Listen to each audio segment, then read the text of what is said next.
to Dungeon Zone. Woo! Welcome to Dungeon Zone! Woo! Lodi. Lodi. Lodi. Wait, Lodi? where's CB? Where's Evan? I don't know. Lo- I guess we'll fill in for now.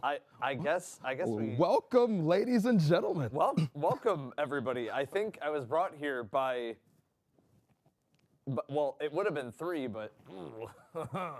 So, how's everybody doing today? Welcome to Dungeon Zone, the show that really just keeps on showing every single person in the community, going all out across the entire directory of Twitch, YouTube, and Billy. It is, and guys, we are so happy to be back. I mean, we had Desert Perpetual where we were here back earlier in the summer. We had the epic Desert Perpetual as well. And now for the very first time in Dungeon Zone history, here we are back at Bungie again, hosting the first Dungeon Zone here from Bungie, and we're super grateful. Yes, we are. And how do I even explain what we got going on here? Not only am I joined by Lodi, and not only am I myself Lodi, which is a whole scenario maybe we need to explain into the next story. Might as need why life there's for 2 that. Lodis. However, look at the set behind us. It looks fantastic. We are at the cantina right now, having all sorts of drinks and fun trinkets and guns and coins and cards and gloves and everything you can think of. So welcome in, everybody, and hopefully you get nice and comfy today, because today is going to be a really fun show. It is, and I mean, speaking of that, I mean, we have the most, I would say, loaded pre-show that we've ever had. We have a lot of different interviews where you're going to hear from tons of different people from Bungie, not just that, other people throughout the community as well. There's just a lot of things that we have in store for you guys during this pre-show, on top of us being Lodi, which is a little bit unexpected, but, you know, we're running with it. And so with that being said, guys, we just want to say thank you to you all for being here. Thank you for supporting us through all of the different zone events that we've had, whether they've been dungeon zones, raid zones, epic raid zones, zombie zones, different tournaments, whatever it's been. Thank you guys for sticking with us. Thank you again for Bungie for helping to make this happen too, and helping us to build this set and to be able to keep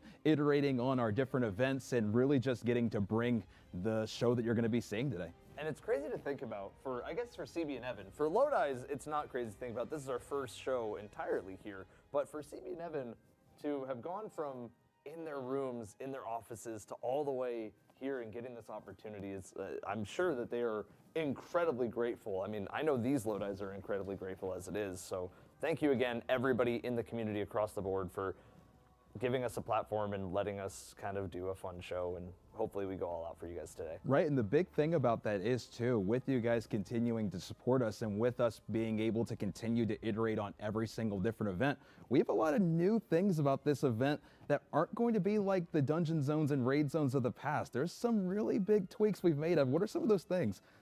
Well, I can tell you one thing that is one of the largest tweaks that I think has ever happened to a zone event entirely, and that is ad-free! And so, guys, as Lodi just mentioned, my better Lodi just said, we are completely ad-free for the entirety of this show. We want to make sure that we are bringing for you guys uninterrupted action from the beginning of Dungeon Zone all the way until you see the world's first winners crowned. We don't want you to be interrupted at all. We don't want you guys to have to, you know, hit pause and then have to rewind and then check in and try to figure out where your place was or worry about missing anything. Every single second of Dungeon Zone, from the beginning until the end, you guys are going to be able to watch uninterrupted. Ad-free. Ad-free. It feels good to say. And guys, we want to make sure that there's not that moment where Twitch randomly plays an ad right as the final boss is being slayed, or YouTube is playing an ad right as the final boss is being slayed. We want to make sure that you guys are in the action as best we can across the entire board. So again, we want to say a big thank you to everybody for being a part of this, and a big thank you to everybody who will continue to be a part of this. Yeah, so thank you guys so much. We really do appreciate it. We have a lot of different things in the pre-show that we're going to be showing you all as things continue to go on. There's also some other features that you guys are going to be seeing throughout the entirety of the show as well that we're really excited for as well. Different features that are going to kind of keep you guys in the action better. Things like instant replays, things like being able to see the splits of how long different encounters take, all different types of things. There's going to be a lot of things you guys are going to be able to kind of see the improvements on as the show goes on.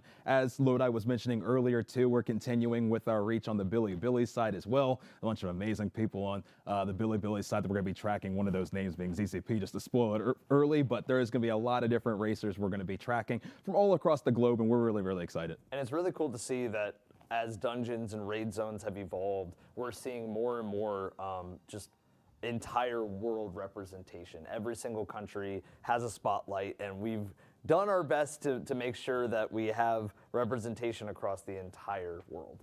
For real. And I mean, couldn't have said it better myself, Lodi. And honestly, before we do move on guys, I just want to check in on you guys. How are we all feeling in chat? Is everybody feeling good this morning? Are we feeling Hope good? you guys are feeling good. We appreciate you guys being here. I just want to say thank you guys for being here so early in the morning too. I mean, at least here on the Pacific side, it's 6 a.m. I don't know what time it is for y'all, but seriously, thank you guys for being here so early. I do really appreciate you guys, seriously. Thank you. Yeah, again, a huge thank you to everybody for being a part of this, and especially, yes, being up early in the morning. It is early here in the Bungie studio, and I hope that you had some nice rest, that you're ready to go today. And if you're racing today, I especially hope that you are nice and ready and locked in, prepared, all those sorts of things, all the remedies that you could think of. What are some remedies that you do, Lodi, before you get ready for a dungeon? The first thing I would say is I would contact the 9. Like sometimes I might check in with 4, Okay. sometimes with 2. Certain members that you guys don't even know anything about yet. You know, I check in with them, and usually that's where I would kick things off. And usually from there, I usually get pretty good insight on what to do. Okay. Well, Lodi, for me, 6 tried to contact me, and then I heard there was some crazy stuff going down. I was like, I gotta back off of this one. I can't be near 6 right now. I would have talked to 3, but you know. So yeah, 4 did hit me up as well. 4 and I are good pals. We go and play cards every once in a while. Go Fish is our favorite one. So. But yeah, guys, with that being said, definitely let us know throughout the entirety of the show, too, if you guys are participating in the dungeon, how your progress does end up going, as we're super excited not only to cover all the different racers that you're going to see today, but also to hear about your guys' progress, too, and to be able to have information flow throughout the day so you guys can see certain things be completed and how to do certain things as well. Just happy that you guys are here, so definitely keep us posted on all of your progress as we continue to go through this show. And guys, I mean, like I said, we have a lot to showcase in the pre-show today, and we're very, very excited for the main race. Yeah, guys, like, again, one more thank you, everybody. Can we get some claps all around across every single chat if you can for the set? Thank you to Bungie, thank you to Lucasfilms for bringing us on, and everybody in the community. We hope that you guys are feeling good. Lodi, what do we have in store today? Well, Lodi, I think that we have a really special interview to kick the pre-show off. Who are we going to be hearing from, Lodi? Well, I heard that Evan and CB sat down. I felt the presence that Evan and CB actually sat down with Tom Farnsworth from Bungie to talk about Renegades. So, do we want to let everybody go ahead and watch that? Yeah, I think let's hear what he had to say, and then let's check in after. All right, we'll see you there. So today we are really, really excited because we have a really special segment for Dungeon Zone. We have these amazing moments that you guys see with these dungeon races every time we do these shows. But one thing that we think could make things even better would be hearing from somebody who helps to make these special moments that we get to watch. So today we have Tom. And Tom, before we kick off on a few questions, do you want to tell us who you are and what you do? Sure thing. Thanks for the intro there, CB, and also great to be with you, Evan. I'm Tom Farnsworth, the creative lead for Renegades, so I helped to kind of set the vision for the project. I didn't do any of the work, though. The team took the kind of the problems and goals I gave them, and they did all the awesome hard work you've been able to enjoy in Renegades. And I've been here at Bungie for like 13 or 14 years. Started as a world designer and kind of worked my way up to like now leading game releases like Renegades and a bunch of stuff before, which we might talk about in a little bit. Well, I'm excited to talk to you about a lot of things, Tom, because, you know, even though obviously today is about Renegades, it's about Equilibrium, it's about the dungeon race as a whole, I still want to pick your brain and ask you some questions. And the first one I have for you is, what was your personal favorite thing that you have worked on in the Destiny franchise? There's a lot of things I worked on over the past 13 or so years. I think there's a few that I can boil it down to. I think my personal favorite in terms of like the things that I worked on, like with my hands, it's like anymore I'm like my tools are like PowerPoint and like spreadsheets and you know, playing the game and giving feedback. Like, so I used to actually build things like the team. And the thing I'm probably the most proud of is Homecoming from the launch of Destiny 2, which was the introductory mission to Destiny 2, where like the tower gets destroyed by the Cabal. And there's some things in there I like. There's some things that the community probably reviles. Like I also helped create the Cabal drop pod, and you can call my name in vain every time you get crushed by one. But it was fun to be able to take Zavala, Korra, and Cade, and then put them in the world in front of you, and create those like moments to really introduce the hunters and the warlocks and titans to as they were in Destiny 2 to our players. It was a huge blast, and I got to work with so many talented people on the team. It was crazy. So it was you who also brought in the friendly Cabal drop pod in Renegades then? Inadvertently, yes. It is something of... It wasn't my idea. There were some other people on the team who were like, oh, what if we gave you a drop pod? And I was like, okay. I'm not going to say no to that. And like, maybe this is a redemption arc in my career where now you can be like me and crush your foes instead of crushing guardians, or maybe actually you can crush guardians with it too. So it works out if you get lucky with an invader. Yeah, so it's kind of come full circle there on drop pods. Your version of the YouTuber apology. That's really funny. Well, it sounds like you've had your hands on a well array of like different parts of the game, and I guess to maybe dial it in to a little bit more like maybe raids and dungeons, as that's kind of what we're going to be seeing here today in the race. Do you have a favorite mechanic that you maybe had your hands on, or something that you helped with working on with either a raid or a dungeon that you really resonates with you, maybe a favorite one that you were a part of? So the only there's two dungeons I got to help with indirectly. Shattered Throne was kind of the creative lead for, and we had a design lead on it. He actually did all the work. But yeah, Shattered Throne was fun. Like my favorite part of that was putting the bow, the exotic bow, Wishender. We remember we had the bow was in the statue. Yes, and we call it in the studio. In the studio we call it the bow in the stone, like instead of the sword in the stone. And because we wanted to have that journey within the dungeon that you go on where you find it, you're like, what is this? And then you had like find all the secrets, and then you go to do that other like thing on Tangled Shore where you fought all the Taken, and then come back and then do more secrets, and then get this ultra powerful bow that had this awesome lore behind it. I've always liked to hide secrets in secrets. Like the dungeon was a secret within Dreamy City, and that bow was an even deeper one. And it always feels like it's a gift to players when we can do that.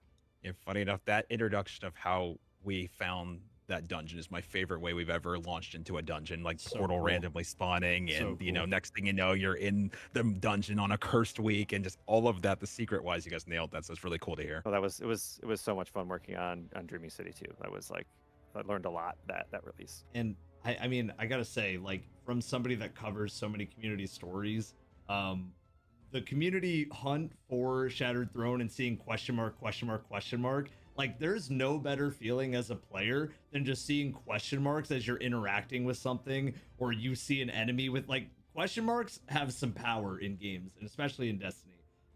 Speaking of question marks, I have another question, because obviously we talked about some of the most fun or favorite mechanics, but there are some times where those are also really difficult to make, obviously. What was the most technically challenging thing that you've worked on in Destiny? So invasions in Renegades was one of the hardest things that I think one of the hardest problems I've ever put in front of the team, and they definitely rose to the challenge. We had engineers on the team, like dealing with matchmaking, all the crazy back end stuff of like having these players running their own job in the Lawless Frontier, and then being able to have like another player just come in and like wreck their day. It was so hard to pull that off. And then our designer on it, they just did an incredible job, setting up all those invasions across all the different maps, across all the different versions of the mode, right? You can be doing smuggling, sabotage, or bounty hunts, and then all the renegade abilities on top of it. It's like a whole separate like PvEvP sandbox there. It took dozens of people to get just the technical foundations of the activity, the netcode, the matchmaking, the sandbox, the balance, the play testing. It was a lot of work, and I'm really happy where it has landed. I know we've still got a few issues here and there to fix, and there's going to be some balance work we're going to be looking at. but I'm glad players are going into Invasion and being like, oh, I'm a PvE player, but this is totally worth my time. I'm gonna get paid, or like, I'm not usually into PvP, but I can just go crazy with my giant, my giant walker, and I don't have to rely on my gun skill. I can just kind of stomp on guardians and have fun. And that's actually cool to hear, like the difficulties on like the technical side that you guys run into, but to kind of shift it and now let's flip it on its head and talk about the difficulty that you now inflict on players. And now this can be with raids and dungeons, this can be with campaigns in general. How do you guys determine like where the difficulty should be that we're facing? Now it's cool to hear about the difficulty you all face, but now when it comes to that we're facing, where do you guys set that and how does that go? I don't work on the raid team, but I'm a internal observer. I'm a big fan of their work. I'm like the sicko in the window who's like, yes, more. And like they've got it really dialed in, right? I think one thing that's been really interesting about the raids is just like over time the progression, right? You can like look at like Vault of Glass as like baby's first raid, and at the time it was a big deal, like to have a shooter and like have these like any coordination and team play and mechanics in that space. And now we have like the Desert Perpetual, which is just like this giant marathon, and like it all goes back to like when we're building a campaign, like we're building it for two audiences: people that want to just play the story and people that want to be challenged and like and feel like like what they're doing in the narrative matters and really has stakes. With the raid, you're taking that as high as we can. We're like, well, now you need to have the best gear, you need to be coordinated with a team, you need to be communicating, you need to like on the fly be like juggling these mechanics, and it's just like we're just stacking all these different plates on you that you have to spin in those activities. And I think you can kind of see like we've got a very kind of distinct hierarchy of activities in Destiny, and raids are obviously at the top. And I think that the keys to success of difficulty in the raid are like, you need thumb skill, you need to have the coordination of the team and communication, and then you need to have the ability to solve those puzzles on the fly. And like that, it's gonna be cool to see in the dungeon race here too, what these smaller teams are gonna do, because for the dungeons, it's very much like the target was like what's one highly skilled player or one very well coordinated team can handle. So it kind of sits right in the middle of like this giant range of difficulty we have in the game. Speaking of dungeon, and speaking of just, I guess, things that people are going to be using in the dungeon, we mentioned bows, we mentioned the solos, we mentioned all these different weapons. Is there any conversations that go on about what kind of weapons that you guys have in mind when you go into an expansion like Renegades, or any expansion for that matter? Is it things the community is constantly asking for? Is it something internally that you're like, ooh, that would be really fun to put in this thing? Like, what goes on with the weapons in terms of that? I think it can come from a lot of different places in the team. So there's definitely times where the product demands a certain weapon, like Renegades. Like we had to have a Praxic Blade, and we had to have blasters, and the team took those as problems, and like I think did a pretty good job solving them, especially with those two spaces, right? You can do a ton with the Praxic Blade. I'm watching all these broken builds, and I'm seeing also like the blasters that have like there's that origin perk that you may or may not have got yet on the SMG. It's pretty good. I would definitely recommend that one. But generally, like if you look at like Splicer is another season I worked on, right? Splicer was all about like going into the Vex network and dealing with Coria that you find out later. And we went to the weapons team and we're like, okay, here's the narrative, here's the setting, here's the aesthetic. Like, what do you want to do in this space? Like you want to build an auto rifle that everyone's going to remember for years, or you want to build something that fits into that space that's special. And then I think the weapons team is incredible, and they are really setting a lot of their own Destiny going forwards with weapons. They always surprise me, and like there's so many things even in Renegades that like we didn't ask for the heat mechanic. That was just something that came from the team to try to like innovate and push things forward. So they're always going to like try to like understand what the narrative and the game asks for, and then what they can do to kind of like build something new and exciting for all of you to chase. That's really, really cool. And I guess to like now bring it all together and for the race that we're going to be seeing today, is there a favorite dungeon race or raid race, or even like this could even be any of the work that you've developed that then you've got to see on full display on maybe a day one that really stands out to you? It can be just a moment that's really your favorite from a community standpoint. So it could be your favorite raid race.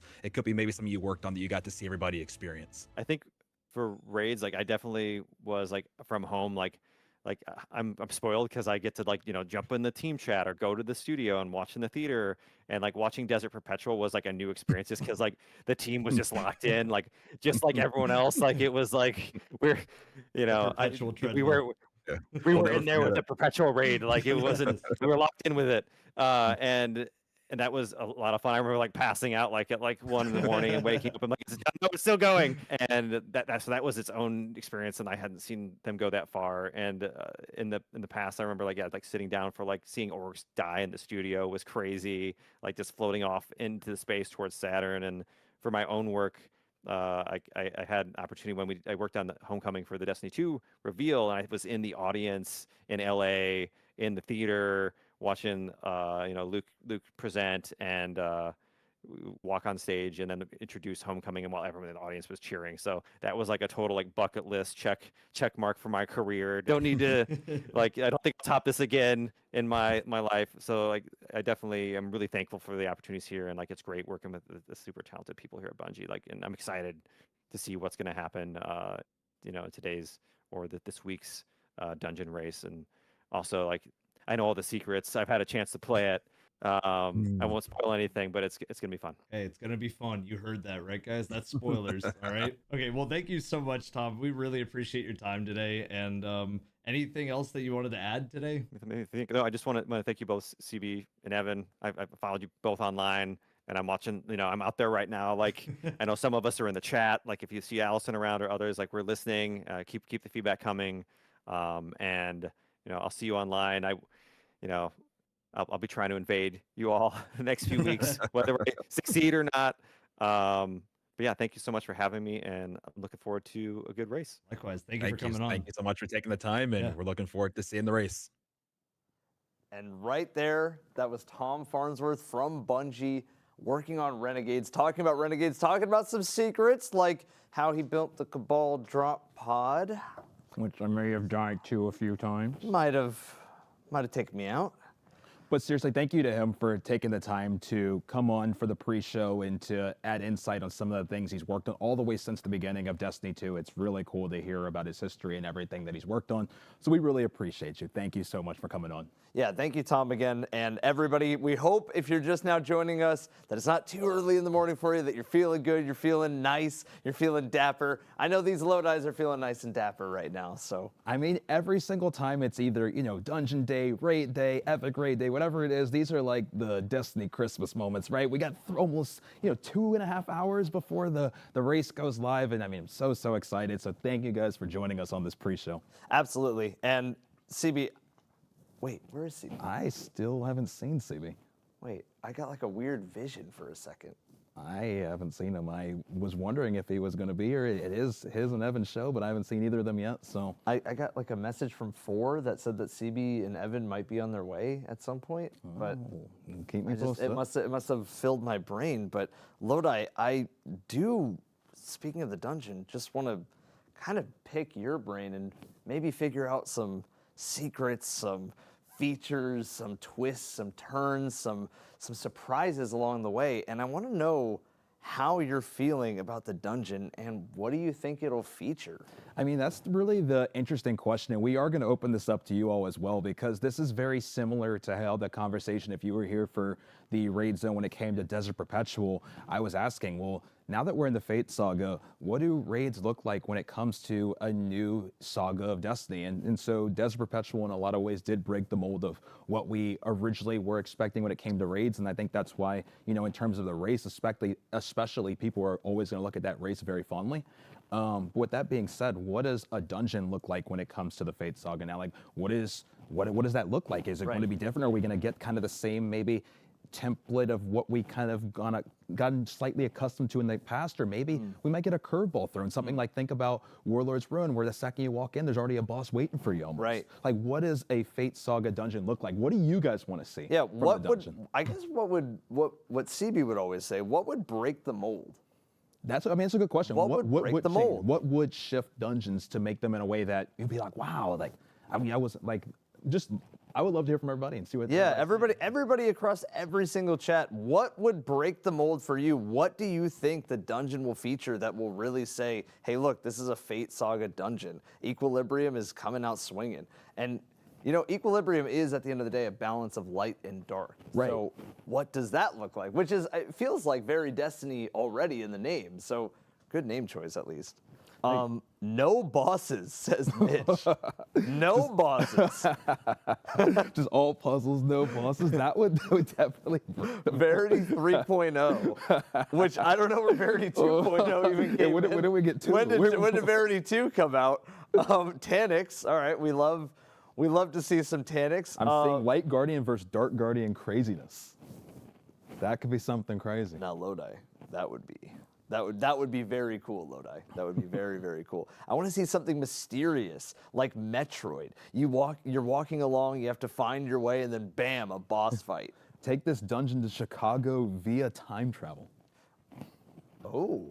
Okay. Oh, go to Chicago. Darth Vidar is what I see there. Being serious, maybe something like Dual Destiny. Okay, yeah, Dual Destiny did have a lot of light dark balance. That I remember the clocks in Dual Destiny especially. Right, I'm seeing a humanoid boss with quick time events that would go hard. I mean, I do definitely think, I mean, obviously, a lot of the campaign with Renegades, we were kind of chasing after Dredge and Bale, and I think it does now have a lot of people really wanting to fight some sort of dark guardian or dark humanoid, like that was said, or maybe, like, who knows? Lodi? Who knows? Lodi? Are we going to be fighting Lodi in the dungeon? Do you think it's possible? I mean, we are Lodi, so we can't. If But it like, was to be the case, we I'm the wouldn't real do it. Lodi, and I don't know who you No, are. I'm the real Lodi. No, I'm the real Lodi. I'm the real. Okay, Lodi, I see you. I personally think from watching the trailer, there was a decent amount of, I at least saw sparrows used. I don't know if it was the intro or if it's something that's going to be in the dungeon itself, but it felt like maybe something sparrow was where There my was head another message too that did say SRL within the dungeon. I mean, all of these are really cool theories. I'm curious to see what it looks like. I mean, it's going to be interesting. Another thing too, guys, that we wanted to check in with you guys on, as you guys know, or maybe you didn't know, but we'll let you know. I mean, Sundered obviously was the longest race, to ever happen for a dungeon. And so in terms of today, how long do you think the first dungeon in the Fate Saga is going to take? I mean, Desert Perpetual, the first raid of the Fate Saga was over 15 hours. I don't think anybody expected that. I know we didn't. No, Lodi. we did not. We did not, Lodi. We did not Well, expect that. Lodi, we definitely did not, but we're happy that it ended up working out and that Koragos is gone because that would have been a big problem for us, Lodi.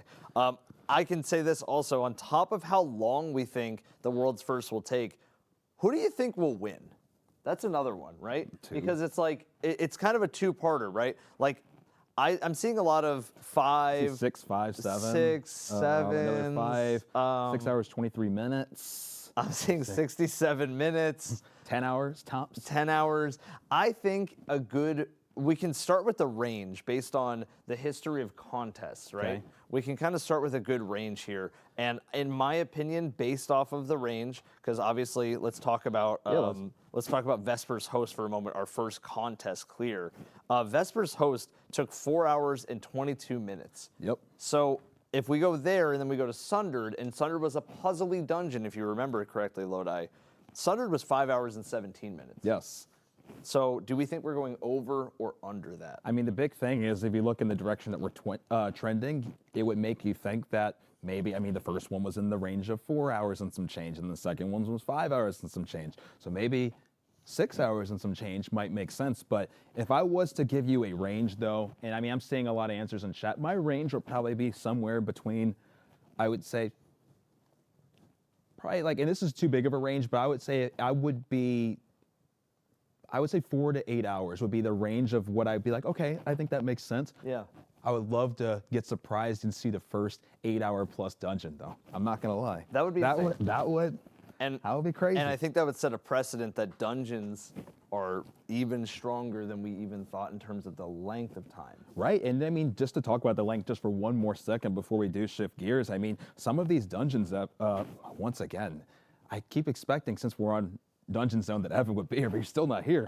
But yeah. with that being said, like some of these dungeons have been longer than raids. I mean, when you think about it, I mean, there's raids like Scourge of the Pass, Wrath of the Machine, I mean, Eater of Worlds, Root of Nightmares. That these dungeons have gone longer than. So it is crazy to think how long some of these dungeons have gone, and just the bar that I would say contest dungeons really have set. Because I think when we went into it, when we go back to thinking about the very first contest dungeon zone that we did, I don't think anybody was really expecting the difficulty to be on the level that Vespers Host was, and it really set the bar for what contest dungeons would be. Oh, I fully agree. And I think we go back, and when we were talking to Indebted, who ended up claiming that world's first, we constantly were hearing from teams that they loved the difficulty of Corrupted Puppeteer. They loved every part of that encounter because it wasn't mechanically complex, but what it was an execution encounter. And I think if that's something that can break the mold of today, I would love to see that. All execution encounters, no matter what, you have to be fully locked in on your damage. Well, Lodi, we've talked a lot about some of the history of some of those times on how long certain dungeons took and whatnot. Yes. I think it's time to maybe test the community's knowledge and see how much everybody in chat knows about dungeons. Like, how much do you all know about A little bit of trivia time, Lodi. I like where your head is at. Just like to see, just, you know, how much everybody in Well, chat is Lodi- watching. How much do they know about Well, dungeons? Lodi, since we're both Lodi, I actually thought of the same thing. So I don't know if you're an imposter Lodi or if we're sharing a consciousness on this, but I also thought to ask the community some questions. Well, Lodi, would you like to kick us off? I would love to kick us off, Lodi, with my very first question. And yeah, so here we go. Which dungeon features the exotic weapon, Buried Bloodline? Is it 1, Spire of the Watcher? Is it 2, Grasp of Avarice? Is it 3, Warlord's Ruin? Or is it 4, Ghost of the Deep? I see Lodi. You tell me, and you can vote with 1, 2, 3, or 4. 1, 2, 3, or 4, everybody. Lodi, I see you're taking mercy on them on this first one. This is a warm-up. I mean, it is only still at least here Pacific time. It's 6:33 a.m. So we're just trying to warm up everybody's brain here. Like, this should be one where I'd be very disappointed here if we didn't see the correct answer in this first one. I gotta agree. I'm seeing a lot of the correct answer, Lodi. I think we can probably just show them everybody. It was 3. Warlord's Ruin.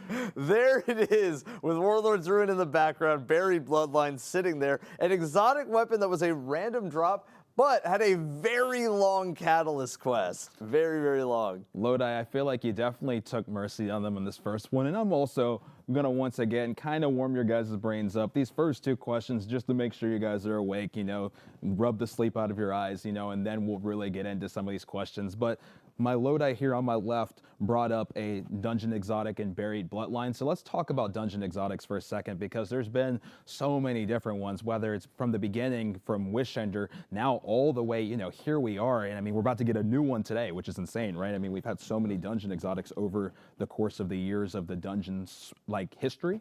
And so with that being said, can you tell me the one dungeon that didn't have a dungeon exotic associated with it? Lodi, unfortunately... Not a quest, not a random drop, nothing. Unfortunately for you, Lodi, I do share a consciousness with you, so I do understand exactly what you're saying, and I do know the answer. What does so everybody else know? I cannot answer this, but I will let everybody else say their answer. So, Lodi, one more time, what was the question? The question is, as we've mentioned, there are a ton of dungeon exotics throughout the history of Destiny 2, but was there ever a dungeon, and I'll let you know there was, which one did not have an exotic associated with it? And I think I'm seeing the right answers from most people. I'm seeing. So let's go ahead and get on the screen. It's Prophecy. Prophecy! Let's see it. Very, very nice. I would say that these 2 first ones, we definitely kind of took mercy on everybody.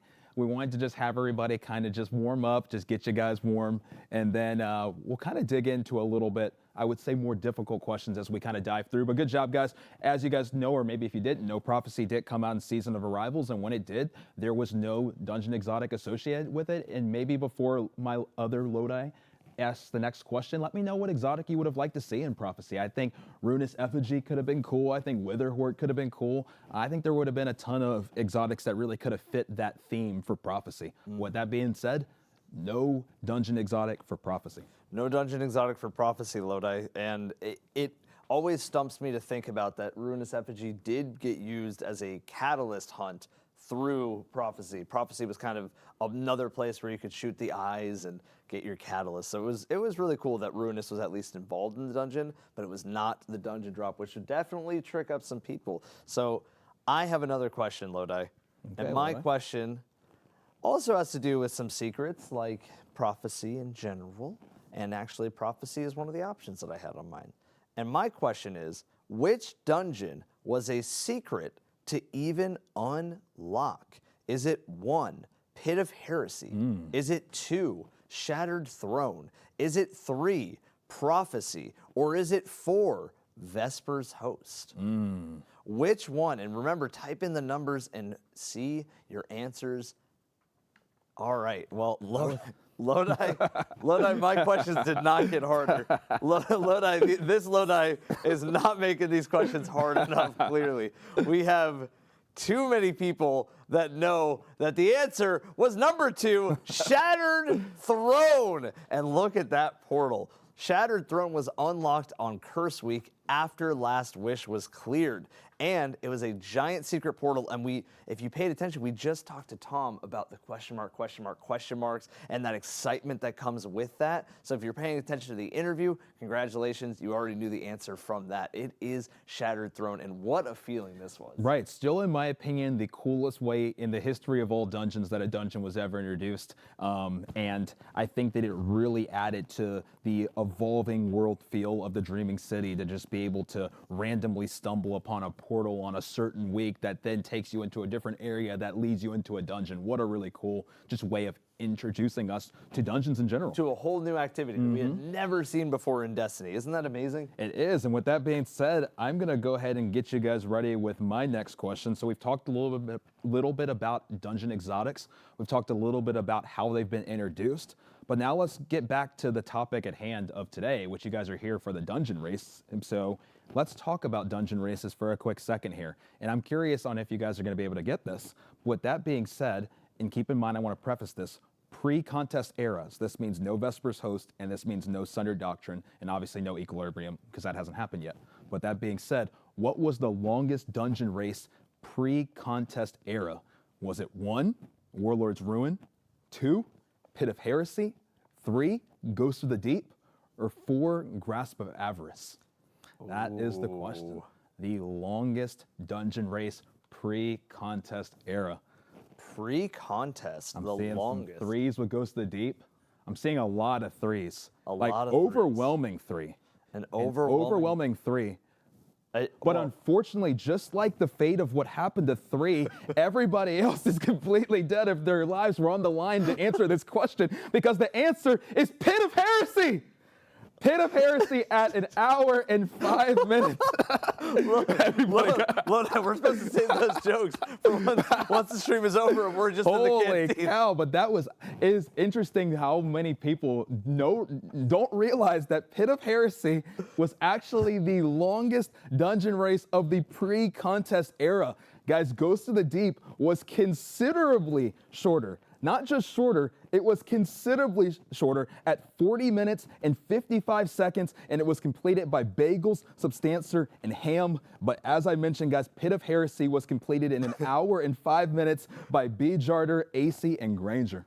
Those are some names I haven't heard in a while, Lodi. Those are some names, though, some gamers. Yeah. All right, Lodi, speaking of gamers, my next question, I'm going to be honest. I think, Lodi, you I got the stump though. I'm feeling good right now. I'm feeling good right now. Lodi, I'm feeling pretty good. I can't guarantee a stump on this next question, but what I can guarantee is that a world's first did happen at some point in the very first dungeon that was contest, Vesper's Host. And I want to ask everybody across all the communities, who were the first contest, world's first dungeon winners? Is it 1, Elysium? Is it 2, Mario, Luigi, and Biggs? Is it 3, Team Nuts? Or is it 4, Team Indebted?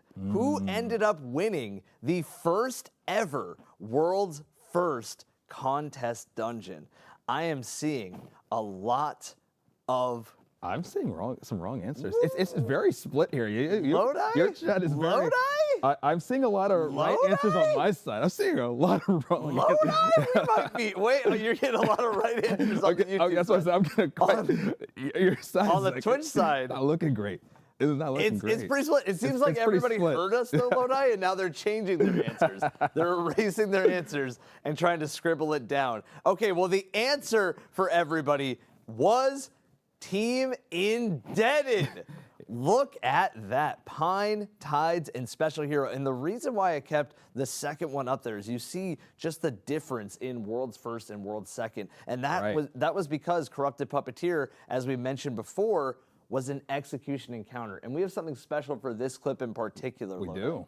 We are going to actually show the world's first clear. So let's go ahead and show that right now. First contest dungeon clear. Let's see it. This was the first one to ever happen from Team Indebted here. And as Lodi mentioned here, it was so insane how amazing they executed on this day. I remember this dungeon zone that we did. And the disparity was insane. I mean, they performed so well on this day.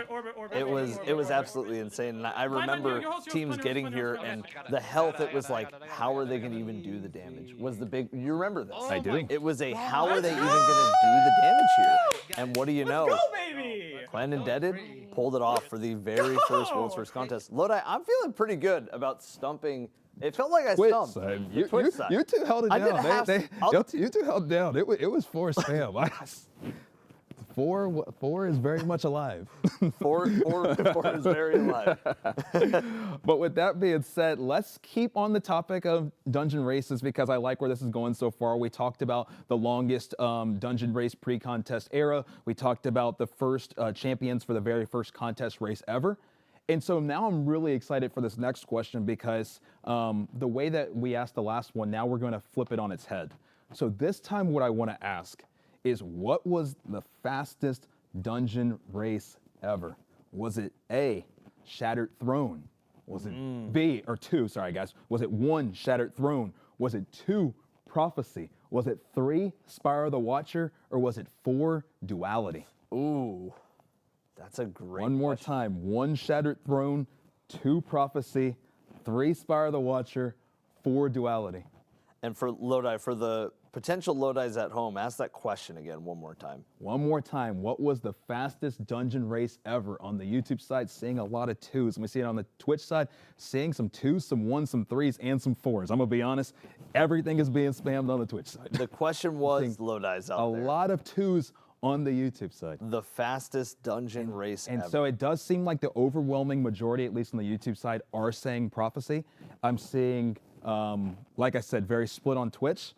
The answer is 3. 3. Spire of the Watcher. Three. So 3's alive Three again. is alive. Three's Three. alive. Welcome alive back, again. 3. So believe it or not, guys, so just to give you guys some more dungeon race history, because it seems like I know a lot of people really know their raid racing history, but it does seem like not a lot of people seem to know their dungeon racing history. And so with that being said, Spire of the Watcher was actually the only sub 40-minute dungeon ever. And that was from T-Storm, Rexos, and Nuo. They smoked that dungeon, and it was the only one ever to be completed in under 40 minutes. Which is an insane accomplishment, Lodi. Yeah, just so people know too, Lodi, just so people know, Prophecy, which a lot of people were spamming, that took 59 minutes and 51 seconds, and that was Sweat, Clyde, and Sneak. So they also destroyed that dungeon thing. I remember that was a really fast race because that was a really tough one on day one. But they completed that in 59 minutes, if you guys are curious. Spire of the Watcher, 39 minutes, 25 seconds. And now Spire of the Watcher has become definitely a big speedrun dungeon as a whole. It's definitely favorable in the speedrun side of things.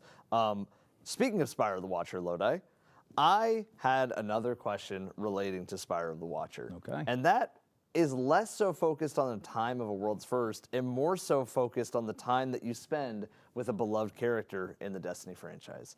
So my question for everybody at home is, which character guides your journey through Spire of the Watcher? Is it 1, Eris Morn? Is it 2, the Drifter, also known as Regin Hope? Is it 3, Savathun, also known as, is it 4, Osiris? I feel like I could hear the voice in my head right now. I feel like the voice is The voices are singing to me right now with this one. I feel like I can hear And the I voice. feel like overwhelmingly everybody is also hearing the voices because it is for Osiris. Oh, wow. The Vex And Network. I feel like that one, I can just hear the it. Vex Network is coming back together. The Vex have invaded me, Guardian. And with that being said, let's go to my next question. So we've talked a little about now characters that have narrated some of our quests. We've talked about dungeon races. We've talked about dungeon exotics. We've talked about how dungeons have been introduced. But let's talk about a little bit about one of the dungeon exotic quests. And so that one being Xenophage, guys. So take your brains back all the way to speaking of Pit of Heresy, because we brought it up earlier, so that's why I wanted to go back to it. But with that being said, the final step of Xenophage, he did have to fight a boss, and it was a wizard. And so I wanted to ask you guys the name of this wizard. And so all 4 of these options are actually going to be actual wizards. So none of these names are made up. But here we go. This is going to test your guys' knowledge. We'll see. Was it 1, Volmar? Was it 2, Varrock? Was it 3, Vurok? Or was it 4, Vosher? Lodi. This is Lodi. I am seeing question marks, Lodi. Lodi, this is the stump of all stumps, Here Lodi. we go again. Was it 1, Volmar? Was it 2, Varrock? Was it 3, Vurok? Or was it 4, Vosher? And you know what's funny, Lodi? I don't even blame them for being stumped. Because wizards' names not only are hard, but if you've done the Xenophage quest, then you know you only fight this wizard one time. One more time, and we're gonna move on. Was it 1, Volmar, 2, Varrock with an E, V-E-R-O-K? Was it 3, Varrock, V-U-R-O-K? Or 4, Vosher? So I'm seeing a fair amount of the answer, but honestly, it's a lot up in the air. There's some people saying the right answer. Some people are saying question like marks. we're hitting Let's keys go ahead and with get the in. board. It's 1, Volmar. Volmar. the Tempted. Volmar And so, the Tempted. Just so that you guys know the others, Vosher was the daughter of Crota. Varrock with a U is actually the end mission of the Dark Beyond mission. And then Vurok with an E was actually the Maid of Alakul. So all of these are legitimate wizards, and I made sure to find 4 that all of their names started with a V. That's mean, Lodi. It was very Lodi. mean, Lodi. Well, Lodi, my question is actually about somebody who's not here right now, and that is Evan F's co-host, CB Gray. When he's not here right now, so I figured this is actually going to stump us as well. If we could channel them right now, we might know the answer, but even then, I don't know if I want to do that, Lodi. Right, let's see, Lodi. My next question, Lodi, and everybody in the community across every single chat, make sure that you're entering in your answers here with a 1, 2, 3, or 4. What is CB Gray's favorite dungeon of all time? Is it 1, Shattered Throne? Is it 2, Shattered Throne? Is it 3, Shattered Throne 2? Or is it 4, Shattered Throne?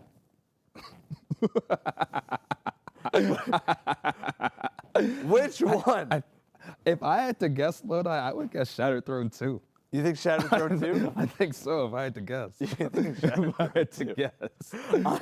Lodi, I'm really sad to say this. I'm seeing a lot of wrong answers in chat right now. Are you? Yeah, I'm seeing seeing some I'm seeing everybody hitting their keyboard as fast as they can on this one. I'm seeing all of the above. Well, the answer, Lodi, and everybody at home, was 2, Shattered Throne. And that is CB Gray's reaction to being in Shattered Throne. Where is that CV guy?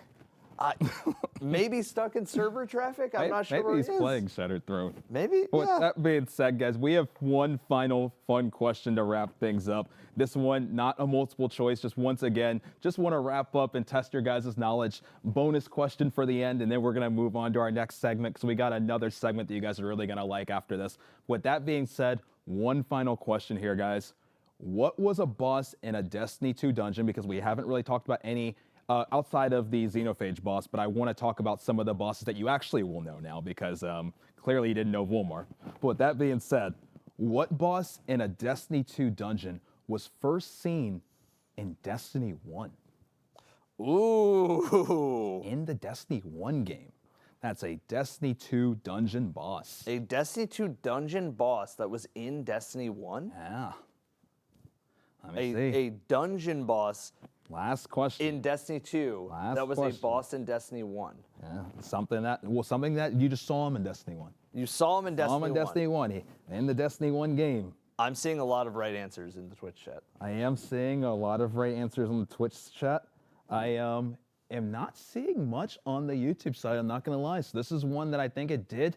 So I'm seeing at least the correct dungeon from a few. I'm not seeing the right name. But with that being said, Q Ector, the final answer. So believe it or not, we saw this man in two places. One of those being in the Taken King trailer, and the other, if you guys remember the sword quest, you actually could only take down his shield using swords before you could kill him on the step with the sword quest for anybody that's a Destiny 1 OG.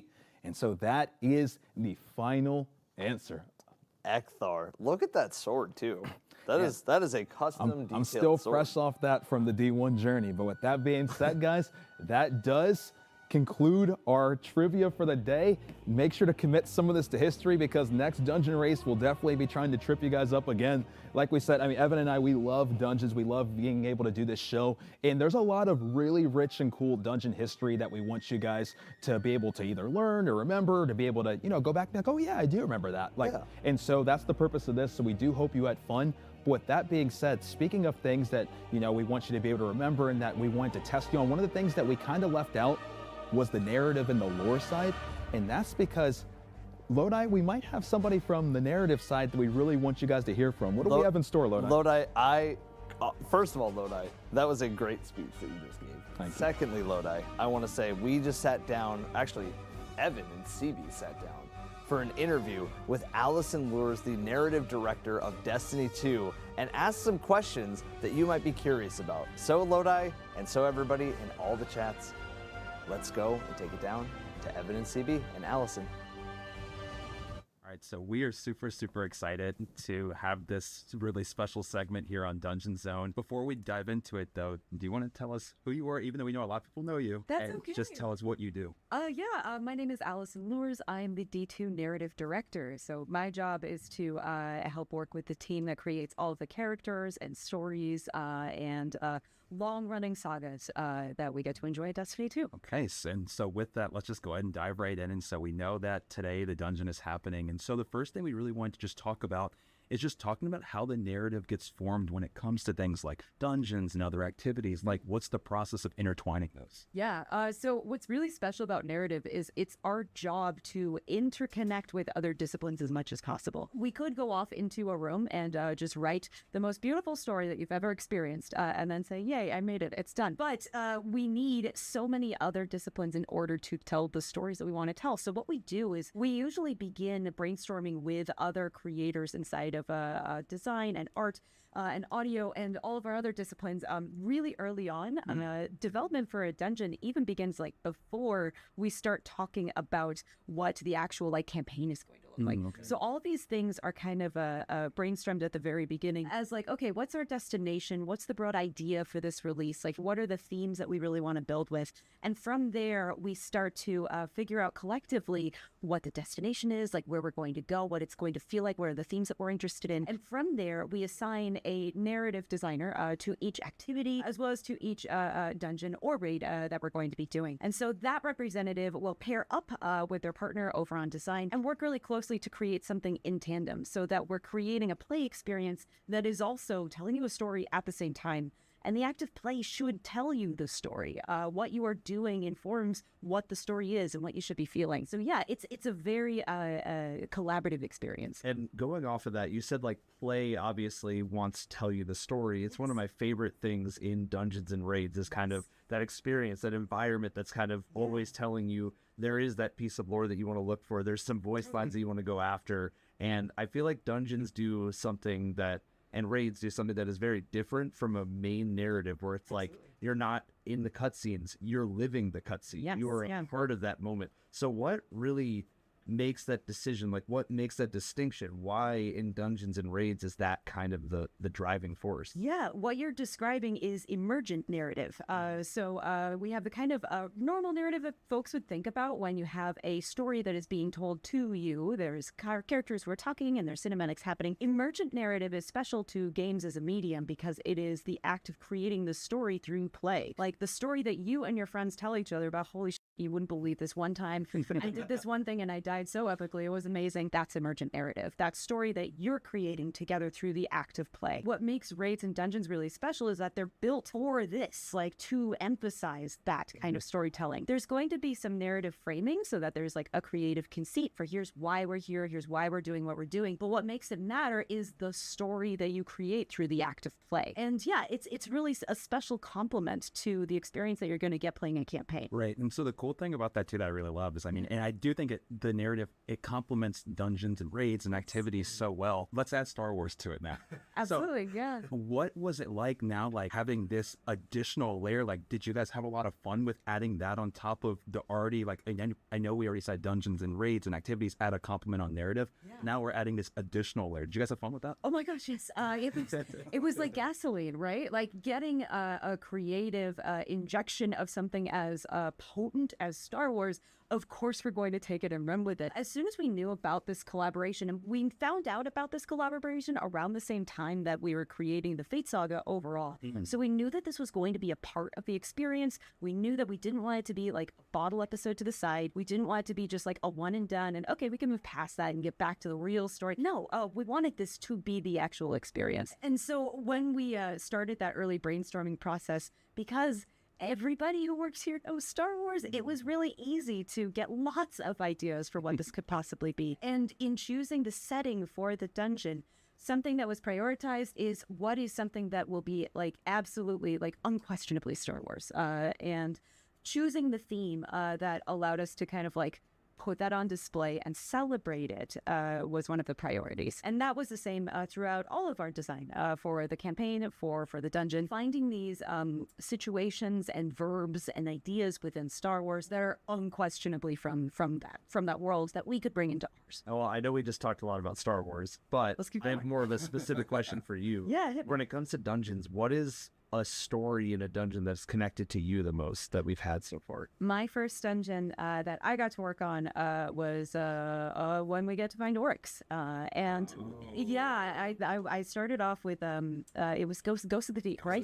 Yes, the deep. That came out I think like 3 months after I started working at Bungie. Oh, wow. So it was like one of my freshest experiences. I remember getting to run it with the rest of the team, and I remember how much tension went into all of the collectibles that you find in there. What I love about that dungeon is it really is like beginning from a really powerful story moment, like a real gut punch of like seeing that corpse at the bottom of the ocean, like Right. it's insane. And it decides to build a like play experience around that. I think those are the most potent gaming experiences that I've ever had, when what I am doing reinforces the emotional experience of what I'm seeing and experiencing. Right, and I do remember with that dungeon specifically too, the collectibles added so much narrative when you grabbed each one with Zebu.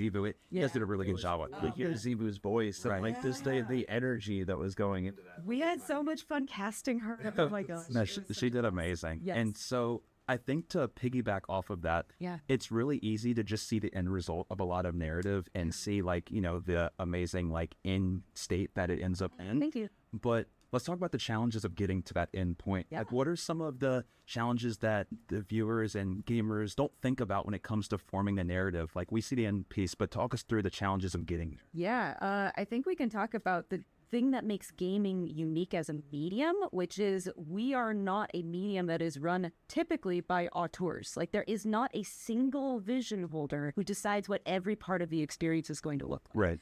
Usually, it is a bunch of different groups of disciplines or individuals who are guiding this together and kind of collectively building something at the same time. And so narrative, like I said, we could go off into a room and write a phenomenal script about Zavala riding Star Horse and Hyde riding Saturn, but somebody actually built that. Right. And so it doesn't work if we're not working with what other people need to do. So sometimes narrative gets to drive the car, and sometimes we sit in the passenger seat, and sometimes we're in the the back seat, like just making sure everyone knows what's reality and what's happening around us. And when everything goes right, you'll never tell because it's all just one cohesive experience. Well, speaking of Zavala on the Star Wars, It's canon. with absolutely, yeah, we are going to be expecting definitely expecting that. I wanted to know, is there any like fun stories, fun Easter eggs that maybe you've slipped in to Renegades? So many.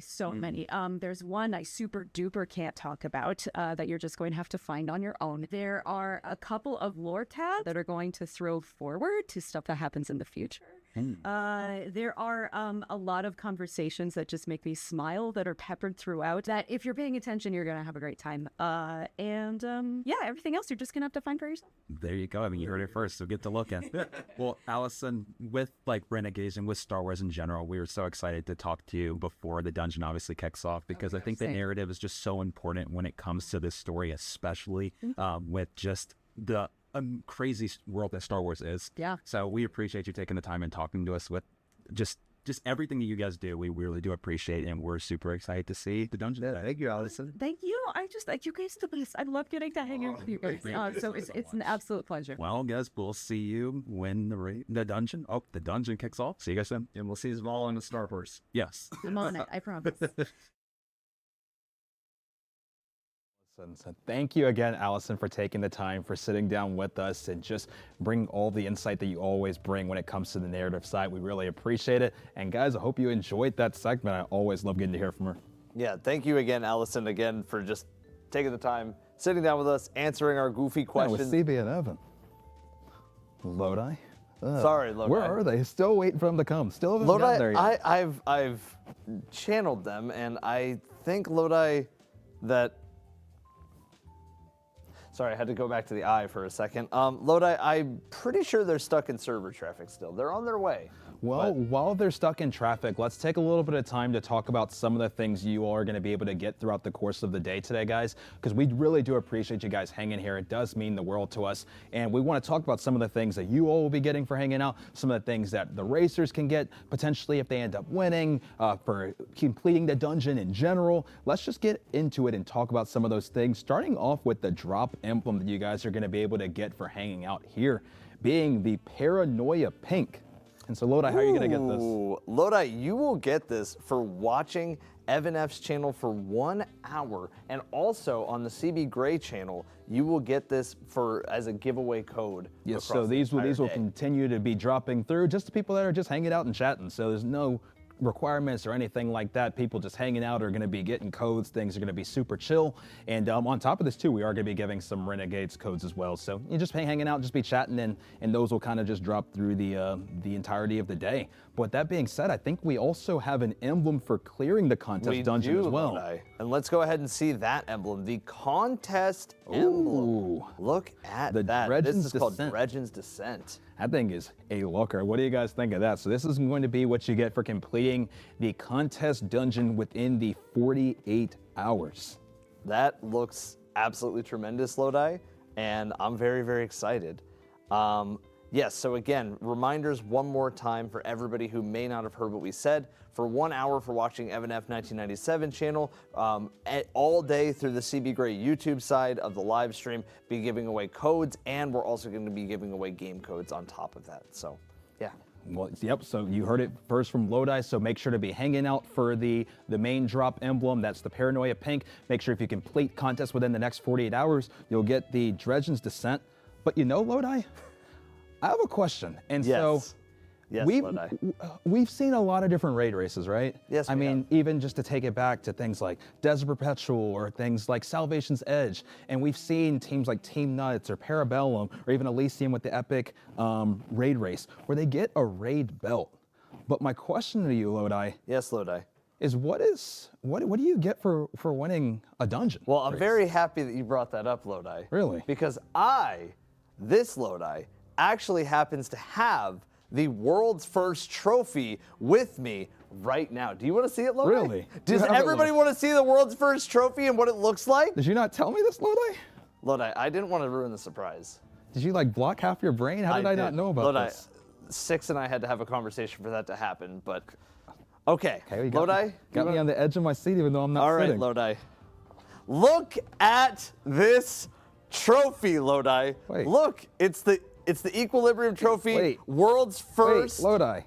Lodi. Yeah, Lodi. Lodi, this isn't the trophy.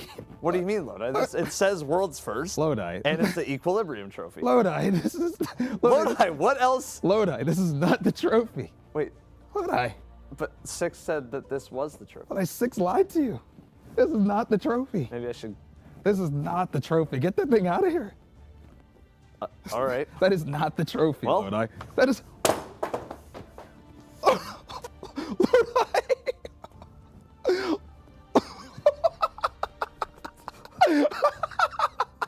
Well, how about we see what the actual trophy looks like? And there it is. Holy, look at that trophy. And that is what you get for completing the dungeon. World's first. Lodi, I think I just killed some poor Vex over there, Lodi. Hey, there's gonna be a lot more than I think that's what they call the new Cabal drop pod, Lodi. And there it is. Ladies and gentlemen, there is your world's first dungeon trophy for today. So if you do complete the dungeon world's first, Yes. you will receive this trophy for the Equilibrium dungeon. Let me just say this, Lodi. I wish I would have brought that trophy, because that trophy is.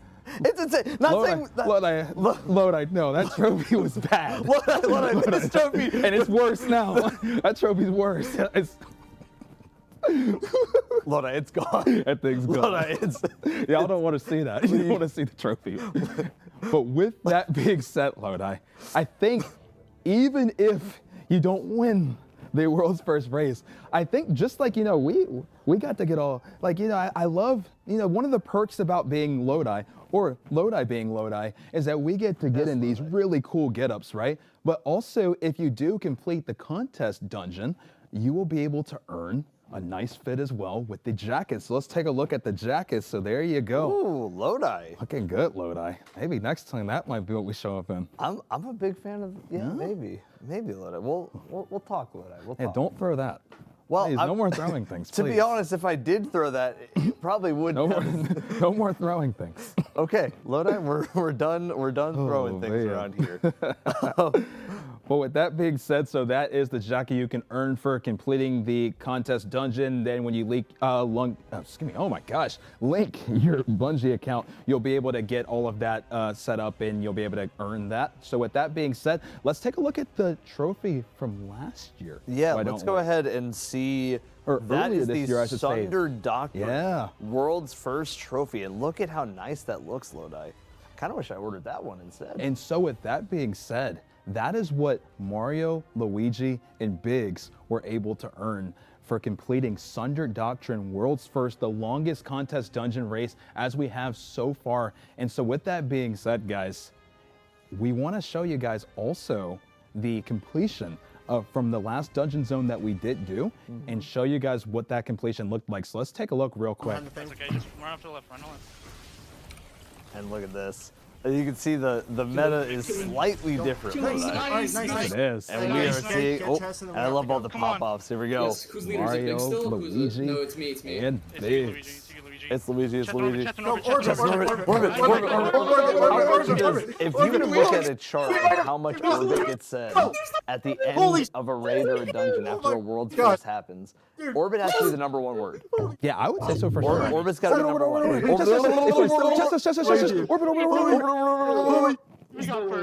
Wow. Please tell me what you got Please don't troll. And so the cool thing about this, I mean, this was, such a amazing completion. I mean, look at that trophy again, just looking at that trophy. Absolutely fantastic. And now, Lodi, anytime any trophies are around, I'm just gonna have to completely keep them away from you. Because that is Lodi, that wasn't the real trophy, so we had to Lodi, if it was the real trophy, I think I would have.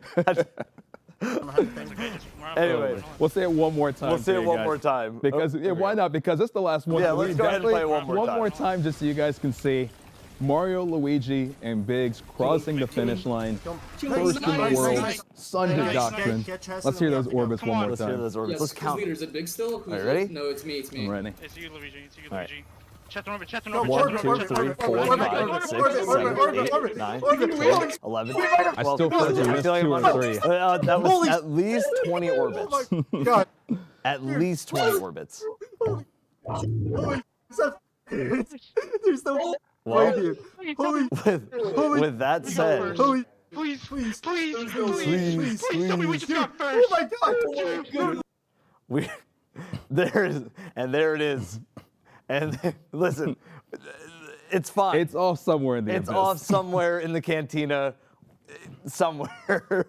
It's so crazy, Lodi, that I mean, in under 2 hours, I mean, we're about to see another race happen. It just feels like Destiny Christmas when we get these. It really does, Lodi, and I constantly am just blown away by the fact that day ones of any single dungeon or raid have retained that charm, that special feeling every single time. It is the reason why I know Evan and CB suit up and get ready to go on these days. You can feel the energy in the air when everybody's getting hyped to be a part of a dungeon or a raid race. It's amazing. Right, and Lodi, I mean, when we think back all the way to the first dungeon now, it's crazy. The first dungeon in Destiny 2 came out September 25th, 2018. So we've been on a long journey. Dungeons have now existed for 7 years. Oh, Lodi, you're making this Lodi. Well, maybe I can talk to 7 or 8 on this one, but I need to be de-aged after hearing that one, Lodi. 7 years of dungeons? 7 years of dungeons. 7 years of dungeons. 7 years. And here we are now in December. And we're getting like, we're 7 years, yes, but Yes. it's about to be closer to 8 very soon. Right, I mean, we'll be going on to year 8, and I mean, we've seen so many dungeons throughout that time period, and it's been so cool to see how dungeons have evolved from, being introduced in the Dreaming City on a Cursed Week, all the way to now where we're getting our first one in the Fate Saga and seeing what that's going to look like. And yeah, it's just cool just to see the history that dungeons have had so far and just thinking about where they're going to continue to go. It's really the evolution is what I would say, because when we started in Shattered, there wasn't the same rewards. I mean, you talked about you've brought up the ship before many times. Right. And I know like Good there old is some Palace Galleon. there was some cosmetic things, and then Pit of Heresy introduced having a weapon to it for the first time. Prophecy then comes in and is like, well, give you a nice armor set, and then later introduced the weapons as it went on, and then we go all the way to what was the first one. Lodi, this is a trivia question for you, between you and me. Okay. What was the first one to introduce a full weapon and armor set to a The dungeon? full weapon and armor set, I want to say, would that have been Duality? No. No, because it would have been Grasp right before, because Grasp of 30th, Avarice. yeah, 30th anniversary would have Grasp been of Grasp. Avarice. But with that being said, too, the thing that was interesting about that set of dungeon loot, let's talk about where some of that dungeon loot was from, because that's kind of a hybrid. Because let's think about things like IS Luna and things like Matador. Those things coming back when, us OGs, we link that back to the OG. There was a bit of anniversary love in that one, though, right? There was. Obviously. But we also had a sword that was brand new Right. to it. There was some other drops that were brand new, and the armor set was new, and it was the introduction of Artifice armor. It was. And so I think, Lodi, when we look back at how dungeons have evolved, it went from a fun extra thing to do to a I gotta be there to now I really gotta be there because it's day one, and now I really, really gotta be there because it's day one and there's a brand new trophy that's not the one on the ground. It's a different one. And with that being said, guys, so we've talked a lot about the history of dungeon races, and obviously there's a lot of rich history so far with these last 7 years. But that being said, before we do jump into today, which we're going to see a whole new part of history with whoever ends up winning the Equilibrium race today, but before that, we want to backtrack a little bit back to February, to Sunder Doctrine again, to talk about Mario, Luigi, and Biggs, who won the last contest dungeon race, also the longest dungeon race in history, because CB and Evan, they sat down and they talked to them and got to recap on what they experienced on that day. So let's go ahead and hear from them. Let's talk to them. All right. So to kick things off, we wanted to ask, now that it's almost been a year, how does it feel to have gotten the world's first in a dungeon?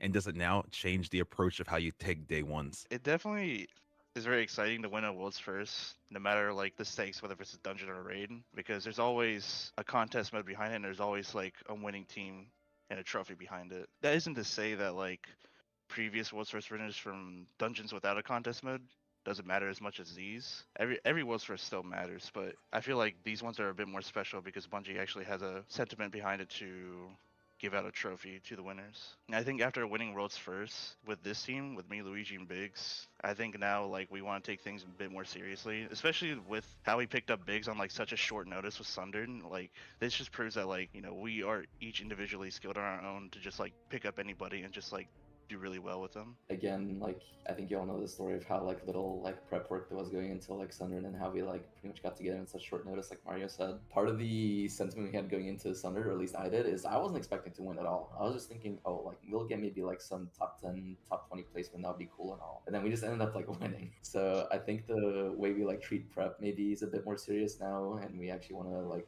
play together a bit more and like discuss stuff before the dungeon, because we know that we can get Worlds First now, so we're taking that into consideration. I feel like since we won, I've kind of got into more of a process of first or nothing. So it's like after coming off of like top 4 and 5 in EDP and DP, it just felt like, damn, hopefully going into this dungeon we can pull off the back-to-back and get that like same feeling again of winning. So like now that it has been so long, and like now that you've kind of had Sundered Doctrine, like very much like you've had a lot of playtime in there. You guys obviously won Worlds First, so maybe there's some bias in this next question, but where does Sundered rank for you all in terms of a dungeon? Like where would you put it? Like I know you brought up there potentially being biased, but I do think it is like one of the better dungeons. Probably like my top 2, top 3, and it's mainly just because of how it's just designed. Like for me, I've always loved the Vow Disciple aesthetic, so the just design around the dungeon appearance wise is just amazing to me. And then for the actual mechanics within the dungeon, how it's played out, it flows really well together. And I feel like just certain ideas that Bungie put into the dungeon are like super unique that we've never seen before. I think I agree with Mario, probably like a top 3 spot maybe.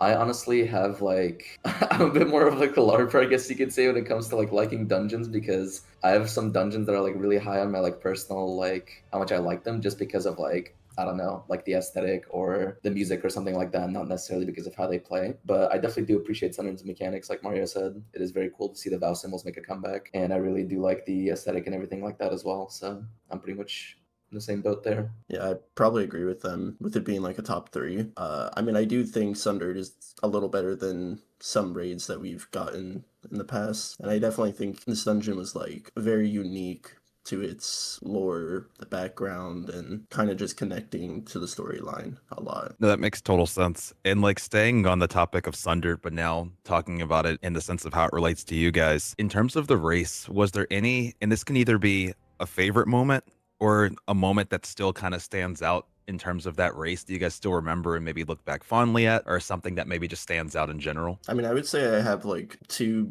big moments from the dungeon. I mean, I would say one of which is like when I finally realized like, wow, we're actually in first place heading to final boss, and then all your viewers and whatnot coming into my chat, and I'm like, damn, I'm sitting at 1K viewers now. It definitely felt like, damn, I worked so long on this game for the last like 7 years. Like I started playing this game when I was young, and it felt like really good to like finally be noticed in the game, be noticed in the community and whatnot. I would say the other moment though would be like when we were going into the final phase and I nearly died by a subjugator.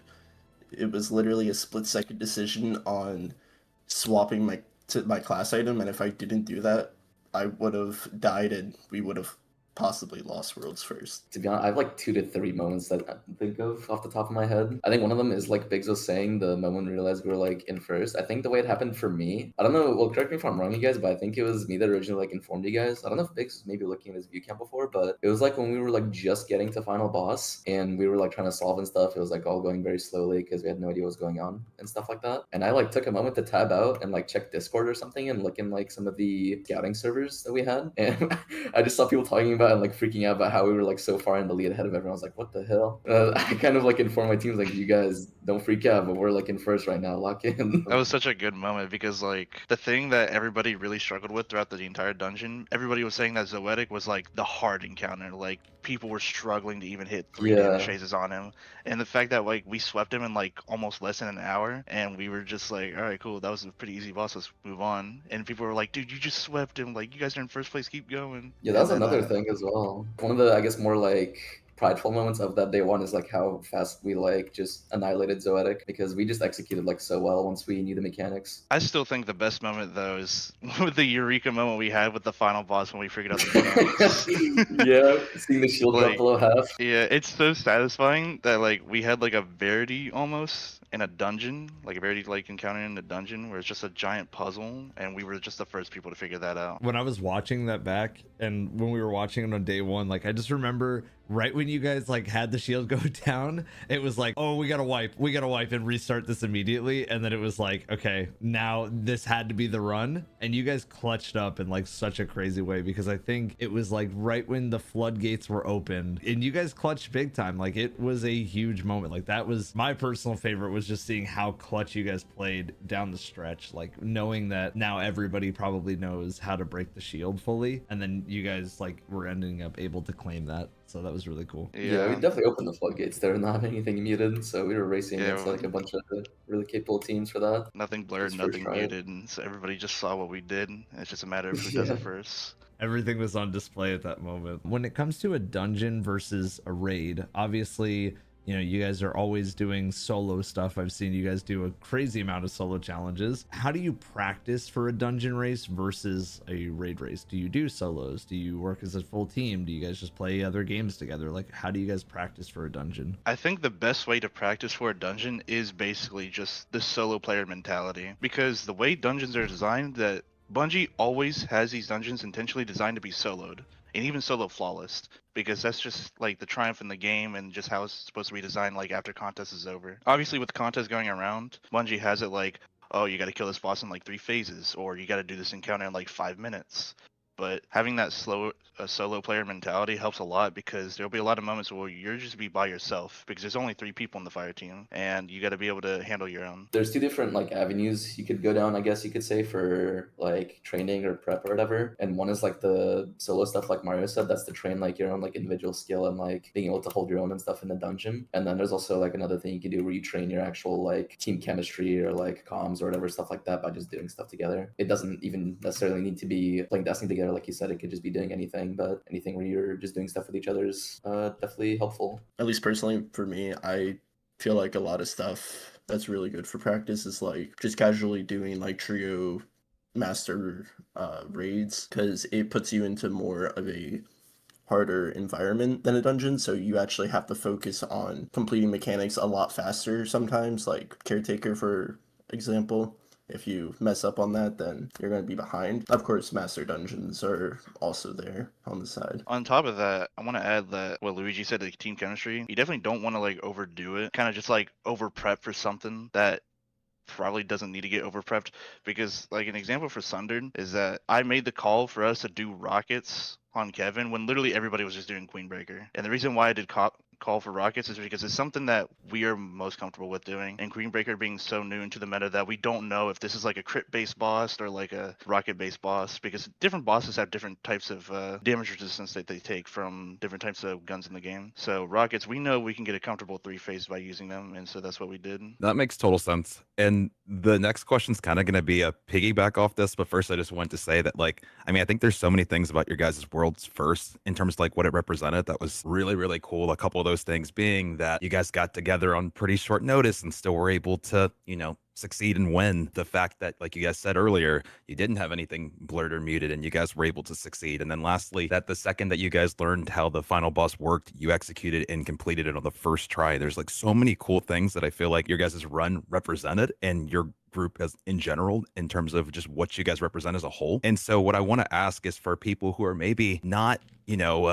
as I would just say, maybe as experienced when it comes to day ones, that maybe want to get into day ones, or maybe they don't have a team and they're looking for a team. Like, what can you guys say to people at home that maybe want to get into racing for world's first or just for day ones in general? Like, what could you say that for somebody who's just starting or maybe who doesn't have a team? I think I think what most people, or I think you guys, like my team will agree with me on this, that the best thing you can do in terms of finding a day one team is just to play with friends. That should always be your like first pick or first solution to not having a team. And only if you don't already have existing friends that are like willing to go as hard as you are, for example, like if you're trying to really get into it and competing and stuff, if you don't have friends who are like that or aren't willing to get into that, only then should you start like branching out, so to speak, and like trying LFG or stuff like that. If you do happen to LFG and you're struggling to get into like teams, it's usually just because a lot of teams these days just kind of judge based on like raid reports or like VODs or whatever. And obviously if you don't have prior day one experience, you're not really gonna have VODs. So that just leaves up kind of beefing up your like raid report. It's kind of like your CV, to be honest,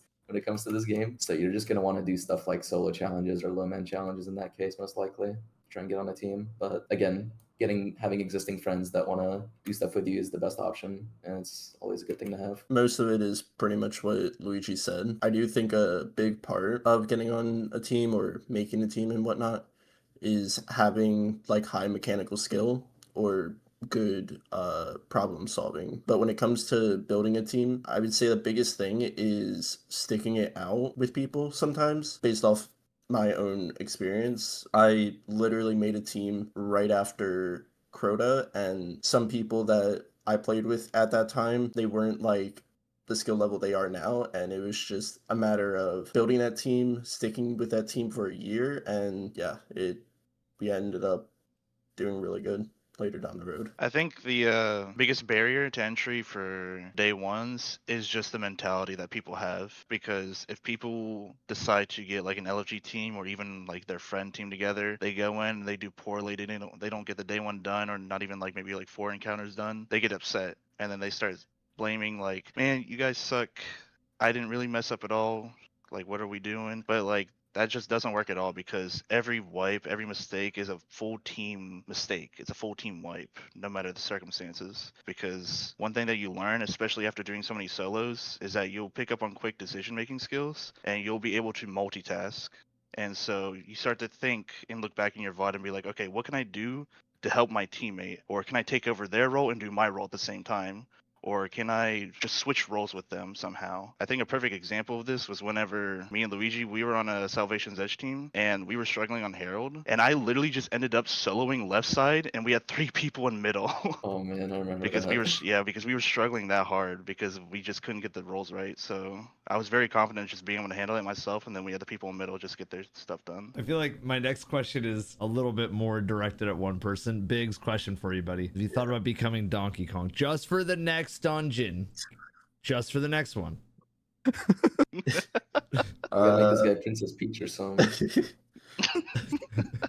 I mean, I'm just at one dungeon. One dungeon. I mean, yeah, hey, if Bungie will sponsor me a free name change, switch it to Donkey Kong, then back to Biggs after, yeah, I'll do it. Super down to try to talk to them. Bungie, please make the change. We do have one final one too. This is a wrap up. It's still another one that's pretty lighthearted, but it's one that we always ask to all the previous world's first winners as well. It's just, do you guys have any like favorite warm-up rituals you do on day one, or something that you always do before a big race? It could be a certain sandwich you eat. Maybe it's a certain type of cereal. Man. Maybe it's a certain pair of pants that you always wear. Like just one thing that, it's day one dungeon, it's day one raid.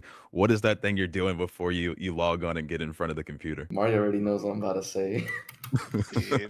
But I'm gonna say for the past like 2 or 3 day ones now, I've been like trying to get into like having proper meal prep and stuff, because I had a very terrible experience with like my physical well-being in SE, because I was literally just eating junk food the whole time. And so for like the last like couple day ones after that, I've been getting like a very specific meal of like some sandwiches, some croutons, and some cranberries for the day one. And it keeps me like fueled up for the entire day one, and it doesn't make me feel like garbage, like eating like junk food or whatever it does. This is not even a day one thing. We'll be doing like some like strike or something. He'll go AFK and be like, hold on, I'm gonna go grab a handful of cranberries, I'll be back. And he'll just leave.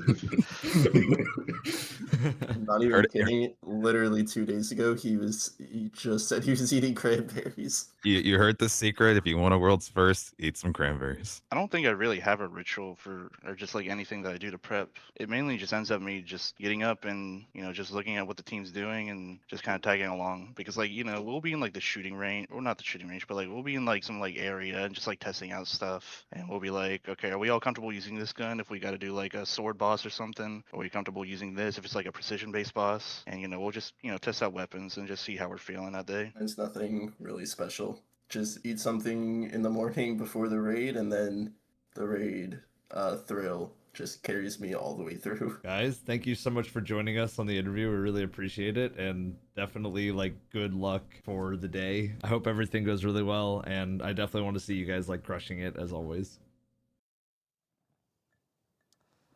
Cranberries, you say? Honestly,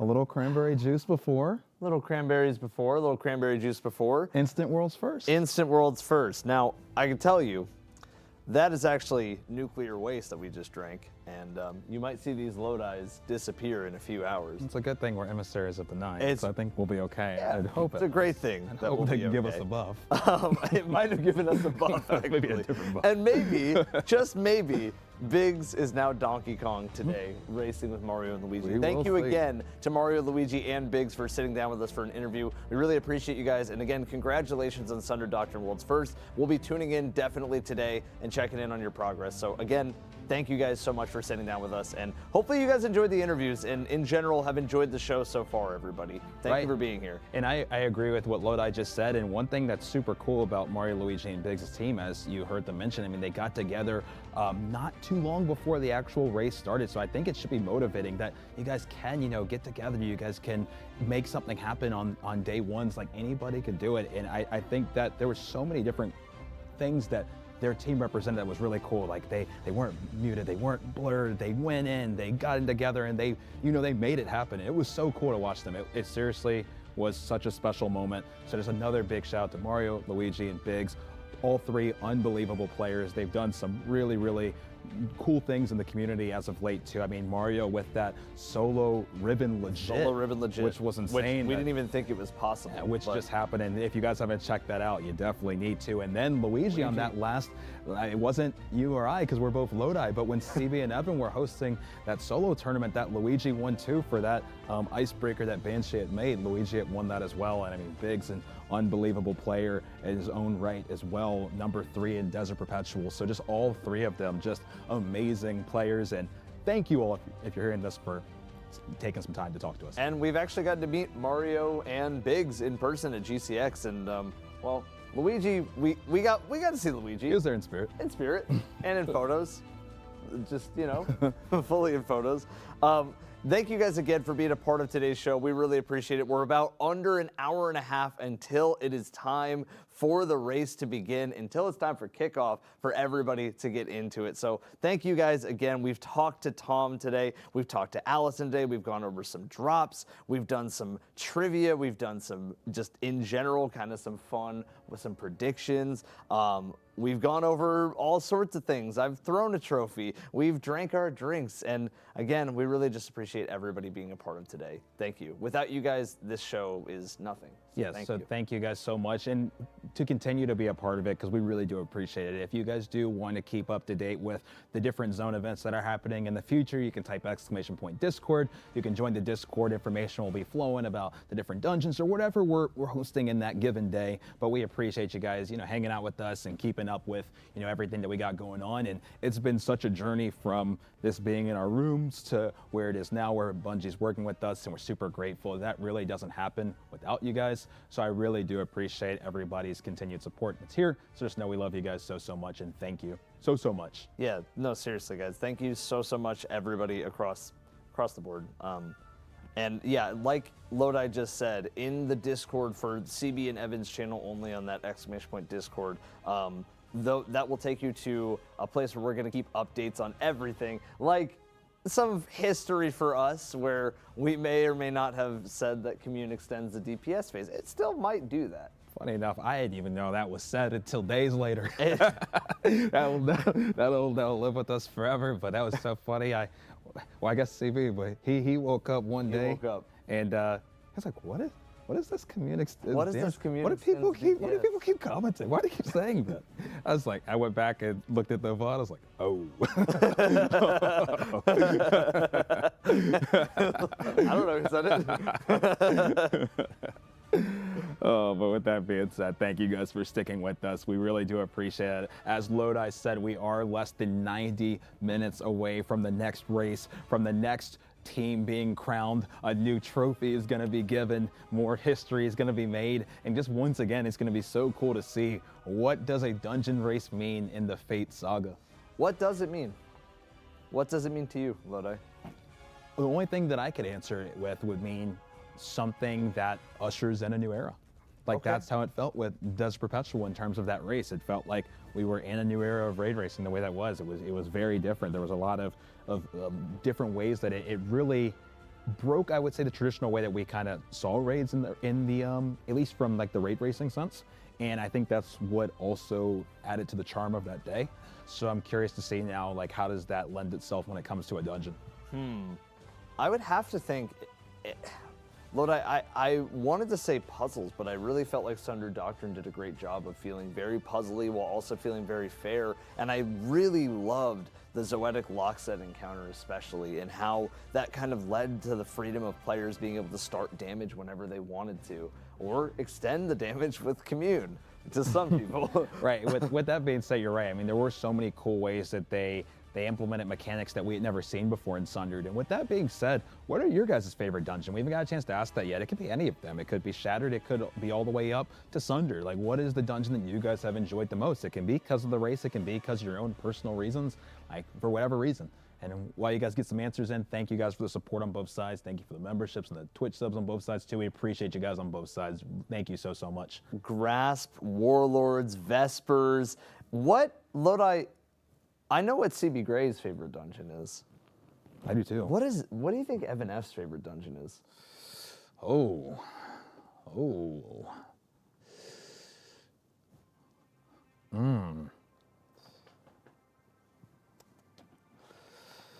See, because I feel like Evan also likes a lot of, the things from that era as well. But I don't know if I've heard Evan talk about Shattered as much. Okay. Do you want me to channel Evan for this one? I can talk to him. Do you have a direct link to Evan? Right now, yeah. All right, let's hit him up. Give him a call on the 9 line. All right. Uh-huh. Yeah. Uh-huh. Yeah, okay. Evan says that Shattered Throne is one of his favorites. Also, Warlord's Ruin in the pre-contest era. Warlords, the scene and the vibe is, I mean, it's up there. I'm seeing a lot of Warlord answers. And in the post-contest era, or I guess during contest era, he's hoping that Equilibrium is his favorite. He's hoping. Okay, well, we're going to find out today. Let's read a few people's favorites, though. I see some Spire of the Watcher. It's one you can beat solo. I see some Warlord's Ruin. What else are you seeing, Lodi? I'm seeing Vespers. I'm seeing Sundered. Sundered is the best mix of difficulty and fun. I'm seeing Prophecy Sweep, Ghosts of the Deep. Okay. That's a deep cut. Grasp personally. Yep, another Ghost of the Deep. Vespers, Ghosts of the Deep. Duality. A lot of Ghosts of the Deep on this end. Duality as well. Vespers, and then in parentheses, Puppeteer. Spire of the Watcher. Pit Sundered. of Heresy. Yeah, Sundered. Two Sundered. Shattered Throne. A Root. Okay. I see an Equilibrium. It looks like Hunters in the future. Okay. Let's see what else we got. What else? I see Shattered Throne. Let's go. Equilibrium is the best. Read my message, says Brigoon. Ghost of the Deep. I see too. There is a lot of Ghost of the Deep. See another Sundered. Ekthar is my favorite encounter. Hey, a little bit of knowledge, as we talked about earlier. earlier. If you were here for some trivia, then you know all sorts of things about Ekthar. And if you're here about trivia in general, with the story, with the narrative, with the lore, then you'll know a lot of answers from one lore teller in particular. One who, I always say, you can sit around the campfire and it's like having a nice cup of hot cocoa, marshmallow on top, a s'more with you, blanket on, because My Name is Bife sat down with us for an interview, and Bife had a lot to talk about with Equilibrium. So if you're curious about what we might see in Equilibrium. What are some plot lines? Who is going to be the boss? All those things. Bife went over that with Evan and CB. He had a lot of cool insights, so we're going to go ahead and head to him right now, and I hope you guys do enjoy. Obviously, we've seen so many things happen very quickly in Renegades and with like the Fate Saga as a whole. Like, there's just so many new storylines being brought up. There's so many like ways that the story can kind of throughput through, and we're going to talk about all those today. But I wanted to really quickly ask you a question, because obviously, well, this is a Star Wars expansion and it has to do with the main lore and the main story of the game. So I wanted to ask you, how has this collab affected the lore in your opinion? Honestly, for Renegades as an expansion, I think that it's brought forward really interesting parts of Destiny's lore that had a lot of like narrative fuel to them. However, for the overall game itself, I think it's going to be a sort of comforting thing for most Destiny fans to know that it's just another Destiny expansion in those story terms. So, you know, we've got cool Star Wars trim to all of this. The aesthetic and the music, all of that is distinctly Star Wars. The narrative and the lore, yeah, that's still distinctly Destiny. You know, it was always going to be an interesting thing to balance that from Bungie's perspective, I think. But I think they've done it, at least from the perspective of keeping story kind of intact, I think they've done it really well. I actually really love that they brought in the Dredgens and the Praxics. Dredgens have kind of always been these kind of analogs to the Sith from Star Wars, even down to, you know, Sith being called Darth as a title, and then Dredgens being called Dredgen as a title. It just has this really nice narrative synergy to it. Right, and I've really enjoyed going through that, and especially like one of the things that really like I think did it for me, and like some of the highlights were some of those cutscenes as we went through. I felt like they were really top tier, and by the end of the story, it left me like, I really enjoyed it, but I did have some kind of lingering questions, and that's what I wanted to turn this to you on. And I wanted to ask, are there any like loose ends or any questions that you had at the end of the campaign that you think might get solved in the dungeon, since we are going to be seeing the dungeon get completed today? Like, is there any questions that you still have that you're hoping to see answered? Okay, so as far as loose ends are concerned, we know that the Barrent Imperium is still out there as of the end of Renegades, and we know that Bale and Loom are out there. I'm not expecting them to be resolved in this dungeon. However, I do think that there are some really interesting threads that have been left hanging, specifically with Bale. This kind of links back to something we learned about the dungeon way back when the Renegades marketing just kind of began. Basically, in this dungeon, we're going to be hunting down the acolytes of Dredge and Bale. That's literally from Bungie.net. That's from the very first thing we learned about the dungeon. As a result, I think we're likely to hear more from Bale in this, but I also don't think he's going to be the main final boss or villain of this. Also, there's cool, like, plot threads that kind of pick up from the Praxic Order as well. The reason for that is that it looks as though the dungeon starts on like a pyramid temple kind of aesthetic somewhere on Venus, which also has a bunch of Praxic banners just kind of like left all over the place. That tells me that this might be another Praxic vault. And so this could just be yet more of us kind of, you know, hunting down these individuals who've broken into these vaults, who happen to be working for Dredge and Bale, before having to chase them back to a ship where obviously the majority of the dungeon looks like it's going to take place. So you're telling me that we are going to be fighting a giant lightsaber in This is actually I have a fun theory about this, because I think I have an idea of who the villain might be, and I think it's actually got some really interesting implications for the future.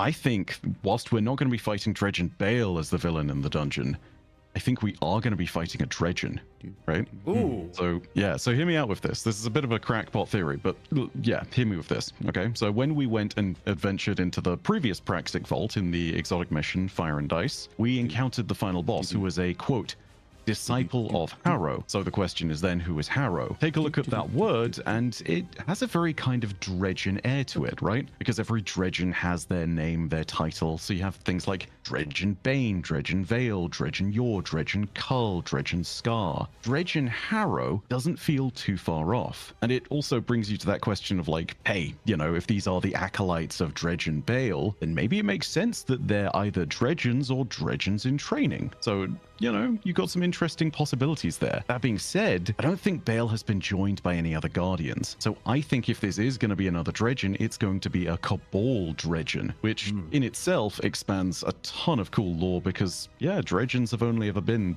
Guardians, basically, up until this point. Well, that has me really excited to kind of see what ultimately will happen because that's definitely not where my brain went, but now I feel like you kind of blew my mind with that. But I do want to reel it back for a quick second and talk again about Dredgen Bale. And the reason being is because Bungie did say that he's going to continue to be involved in some of the future stories as Destiny continues to progress. That happened in a recent announcement. And so with that, I kind of want to ask you, what is Dredgen Bale still being a part of the story in the future of Destiny kind of mean for the future of the lore in the dungeon and even post-dungeon? This can just be for the future of Destiny. Like, what does having Dredgen Bale still involved really mean? In the short term within the dungeon itself, I think the most immediate thing you're going to see probably is that we'll hear something from Bale in the dungeon. I don't know that. I haven't played the dungeon, of course, but yeah, I feel like it's entirely likely that he'll have commentary to make and some jabs back and forth with Arnor during the mission. More importantly, though, in the kind of broad spectrum of everything that's going on within the wider Fate saga, I think you've got to take a look at how he is now linked in with Six. Six has kind of been established as one of the main villains of the saga, and as long as Bale is still alive and still doing things in the universe, that means we have a story linked to Six. That means I think that Six is going to be one of the main antagonists, but I also feel as though there's a kind of easy assumption that wherever Bale goes, Six is sending him there, sending him out so that he can do whatever evil deeds need to be done. And of course, him just being out there in the system, he's a Guardian killer, he's a Dredgen.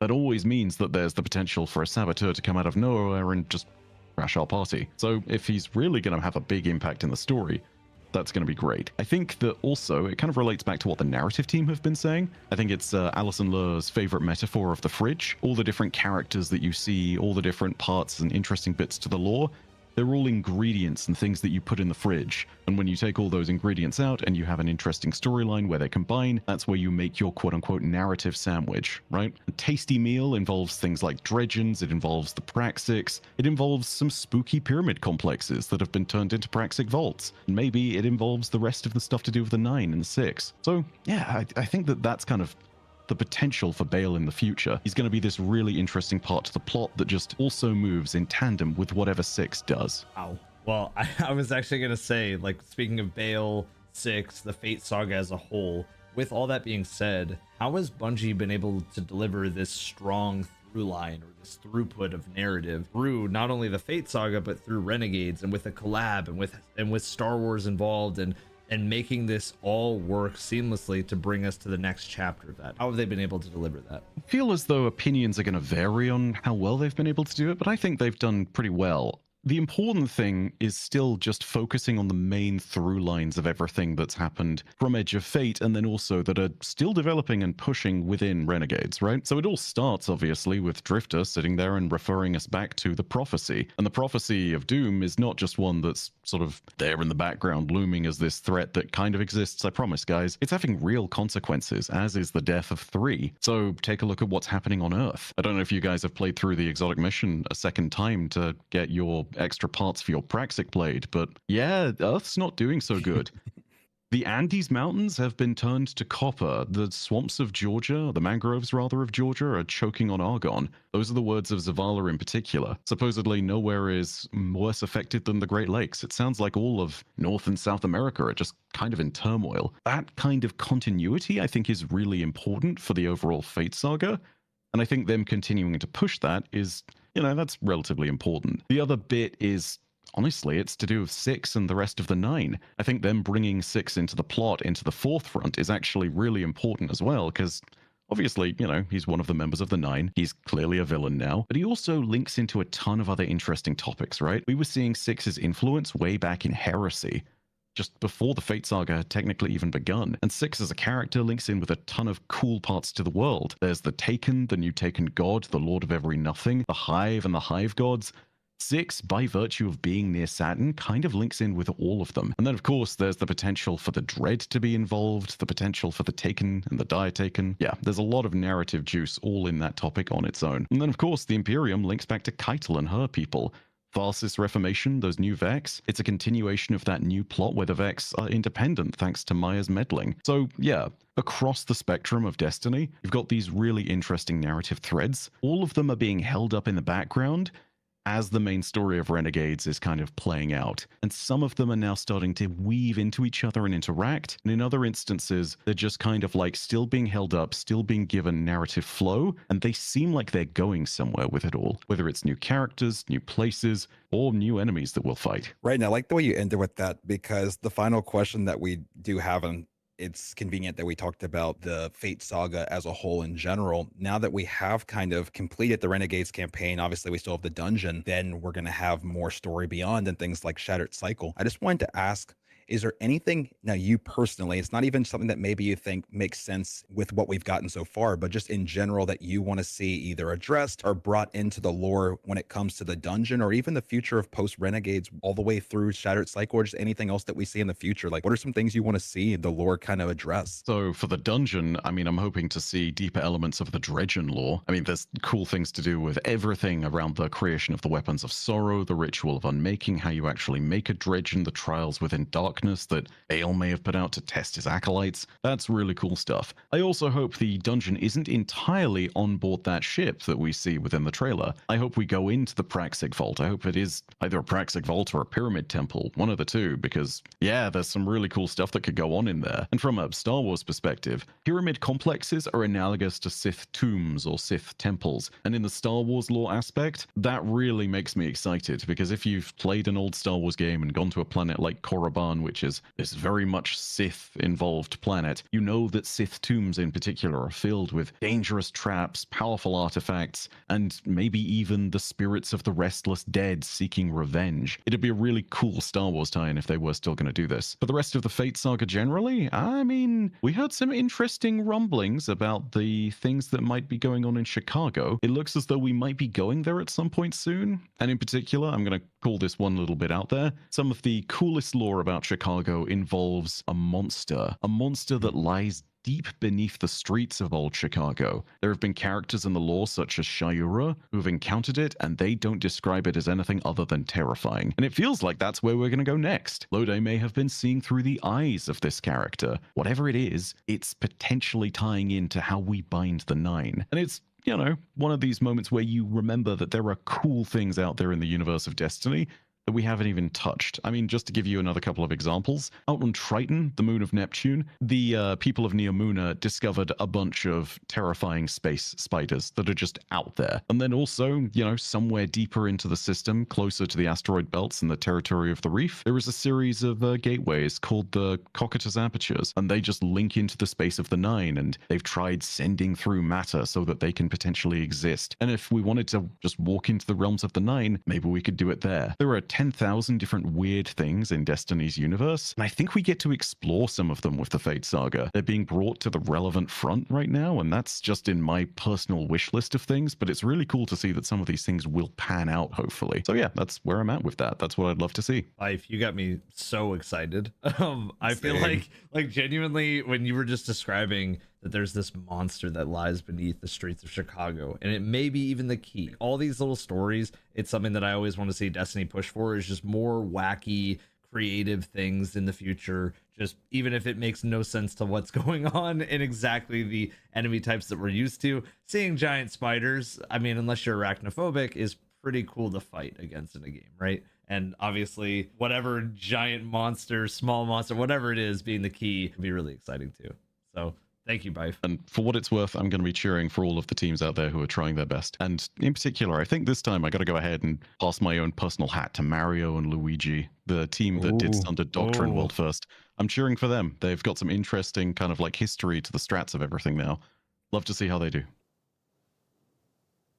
And ladies and gentlemen, that was the Lord Daddy himself. My name is Bife, coming in and dropping some just amazing knowledge on us. Again, it's always so cool to hear his interpretation of the narrative and the lore, and the way he's able to predict things through his game knowledge, and also put you in that scene as well. Like every time, like I had him in my ears and I wasn't sure if I was on the set or if I was like watching a YouTube video like at home. And like I said, Lodi, sitting around the campfire, hot cocoa, marshmallow, blanket on, That's what it's like talking to Bife. So again, a big thank you to Bife for joining Evan and CB and letting these Lodis listen in on this interview. It was fantastic. Thank you. Right, big shout out to Bife. If you guys haven't checked him out, which we know you guys already have, but at the off chance you haven't, make sure to check out his YouTube and his Twitch. Show him some support. He's continually added such a cool layer to each of our pre-shows by talking about the different raids or dungeons that are upcoming, and we're just super grateful to have him a part of the show. So thank you again, Bife.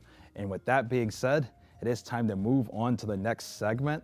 We are about an hour and some change from the race. So with that being said, Eva, actually Eva's not even here. I still keep. But I think I know what you meant, Lodi. What did you think I meant, Lodi? Because Evan called to me in that moment. Did he? He wants to talk about the band. Wait, it's not time for that yet, though. Wait, he might be calling a little too early. Band. Wait, no, it's a little too early. Band. Wait, well, not yet. Hold that thought. There. Evan, Tell him to Evan, hold you gotta that chill thought. for a moment. These Lodi's got to talk first. Before that, let's talk about the rules. And so with that being said, ladies and gentlemen, there are some rules that are going to be in effect as this dungeon race does go on. So we'll get that on the screen here in a quick moment. But with that being said, these are going to be, you can access this on the This Week in Destiny page, as well as on the Bungie website as well. But some of the notable things to keep in mind that you're going to be seeing here outside of making sure to sign up on that form and to link your Bungie account. There is the overlay that some people are going to be using. This isn't the overlay that you have to use. We'll show it on the screen right now, the overlay, but these are the areas that you are able to cover, whether it's the left side of the screen, we give some of that feedback, the top, that does have some of the buffs as well, and then your webcam and chat, that's over on the text chat area. Those are the three areas, no matter whether it's this overlay or your own variation, these are the areas that are okay to be covered. This is going to allow for this dungeon race for us to be able to see every single thing that's going on throughout the day. This was first implemented back in the Epic raid, and there was no stream that we weren't able to see, which was really nice for the viewer experience. So just keep in mind, ladies and gentlemen, these are going to be the areas that you are able to cover. Exactly, Lodi. And now, can we talk about it? Let's go ahead and see the next page real quick. So almost, Lodi, almost. Okay. So with that being said, we just want to have one quick clarification on the not swap side, and that's the ammo type trigger removed, as well as its orb and special heavy ammo penalties. The description has also been updated to match this current behavior, as well as mentioning changes in the armor stat mods as being a trigger. So just keep in mind, there's been a lot of different questions on how not swap's going to work, and they did update and clarify just some of the tweaks to not swap. So just make sure to either check that in the TWAB or on the Bungie website as well. And now, with that being said, Lodi. Now, let's talk about the band list. And remember, read them off, Lodi. I will. And with that being said, remember, all the way up until the reset, this is subject to change. But I know this Lodi that has spoke to Evan is ready to go. Evan is speaking to me right now. With not the that other way being around. said, we got anti-barrier sniper rifle. Banned! We got kinetic rupture. Banned! When it comes to abilities, we have Widow's Strength. With the weapons, we have the Navigator Catalyst. We have the refurbished A499. Banned. I need a little better one than that. Refurbished A499. Banned! Uncivil Discourse. Banned! And all volatile mods. Banned! Mods can still be slotted, but the benefit of the dungeon is gonna, and those are going to be the things as of now that you're not able to use. As of right now, this can change all the way up until the reset, so keep in mind if there are any updates to this list, we will make sure to update that graphic, and you guys will be able to see any changes in flight in this next hour, 1 minute and 38 seconds that we have. So make sure to stay tuned into the pre-show. And if any updates do come to that, we will definitely let you guys know. But seriously, guys, thank you for being with us so far. I think I got it out of my system, Lodi. I think. Honestly, Lodi, one more.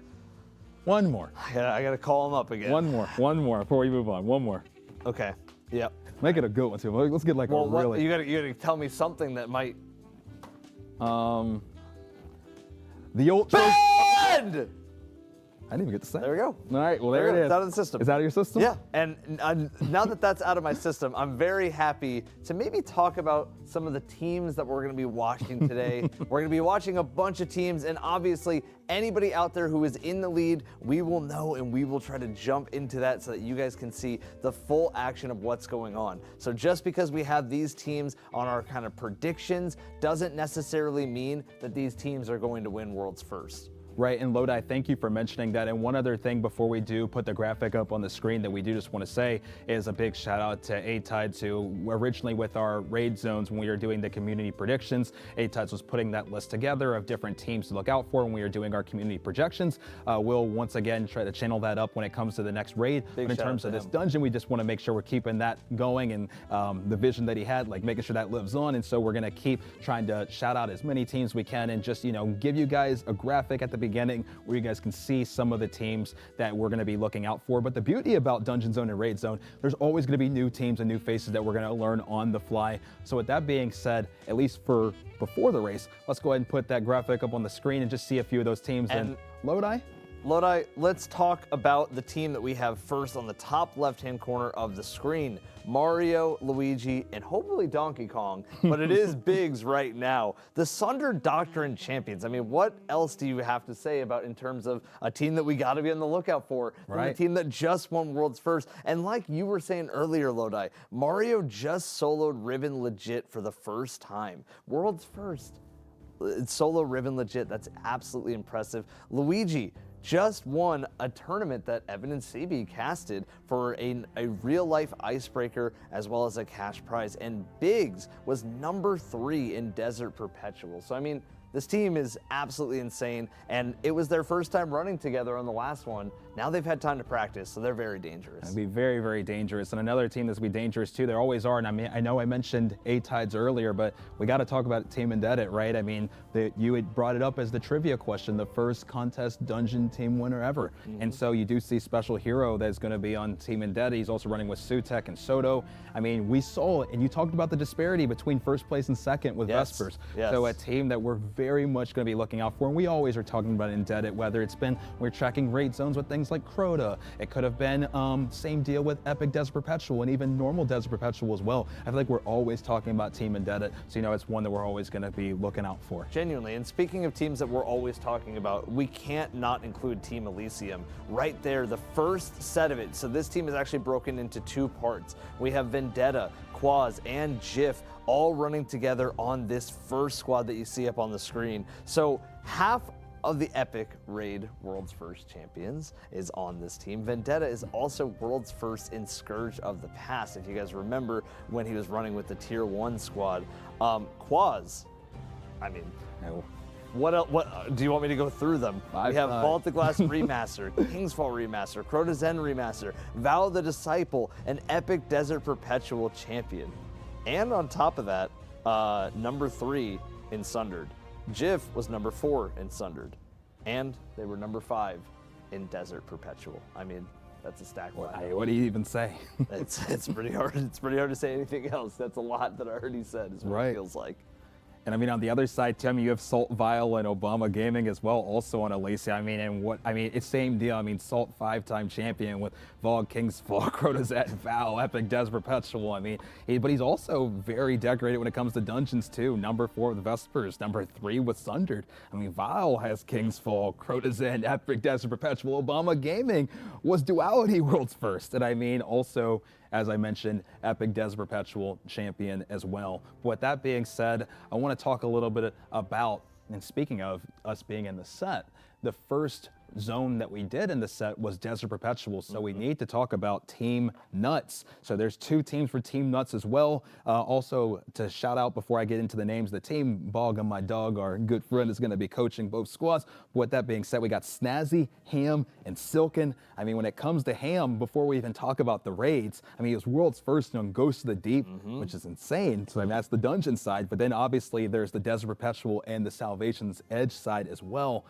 which is just, what even needs to be said after that point in time. I mean, then you got the caretaker king, Mr. Snazzy Rock. I mean, where do you even start with Snazzy? I mean, solo, flawless, Vogue, first ever to have. I mean, it was insane when that happened. And I mean, what hasn't he done from the solo perspective? And I mean, also Silken, our good friend. I mean, seeing him do so many cool things on the solo side, and really is the one, as well as everybody in the community, making those solo tournaments happen. And so just an amazing player to round out that squad. And then the other half too, Mitch and Scaria and Melito as well.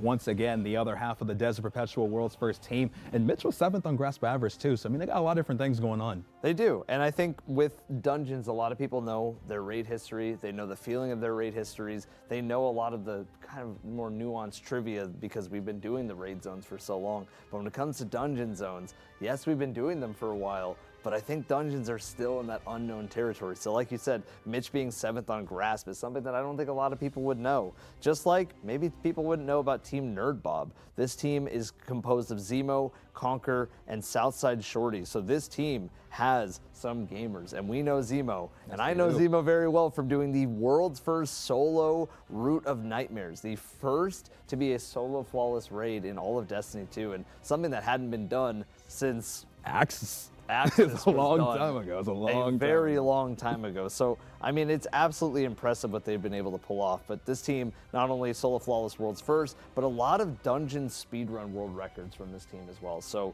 definitely one to look out for. And on top of another team to look out for, a team that always finds their way to get to the final boss first. Let's talk about ATP, OnPam, and Husk. This is a squad that ATP at this point, we just know will find a way to get to the final encounter. Will this be the one that ATP is able to pull it off? We will have to see. ATP is an amazing puzzle solver with things like Verity. I mean, we were watching the first POV at least that we saw clear it.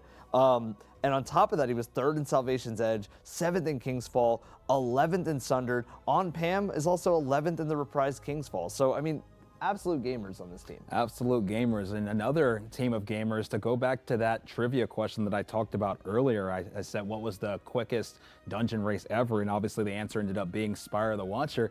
We have T-Storm, Flarps, and Artsy. So T-Storm was on that world's first Spire the Watcher team, but Artsy also very decorated as well. I mean, number 8 in Des Perpetual, number 10 in Salvation's Edge, number 4 in Crota's End, number 7 in Run, number 7 in Val, and I mean, and also number 7 in Epic Desert Perpetual as well. And then you have Flarps, who was number 13 on Sundered. So, I mean, a really great team with T-Storm as well. But to move on to another team that we just watched a lot over the course of these. Definitely yeah, did. they've watched a lot on the course of Desert Perpetual and Epic Desert Perpetual. Let's talk about Team Wordle in 3. Let's talk about them. They've split their team up into 2, as some of the other teams have, like we've talked about with Team Nuts, Elysium, and some of the others as well.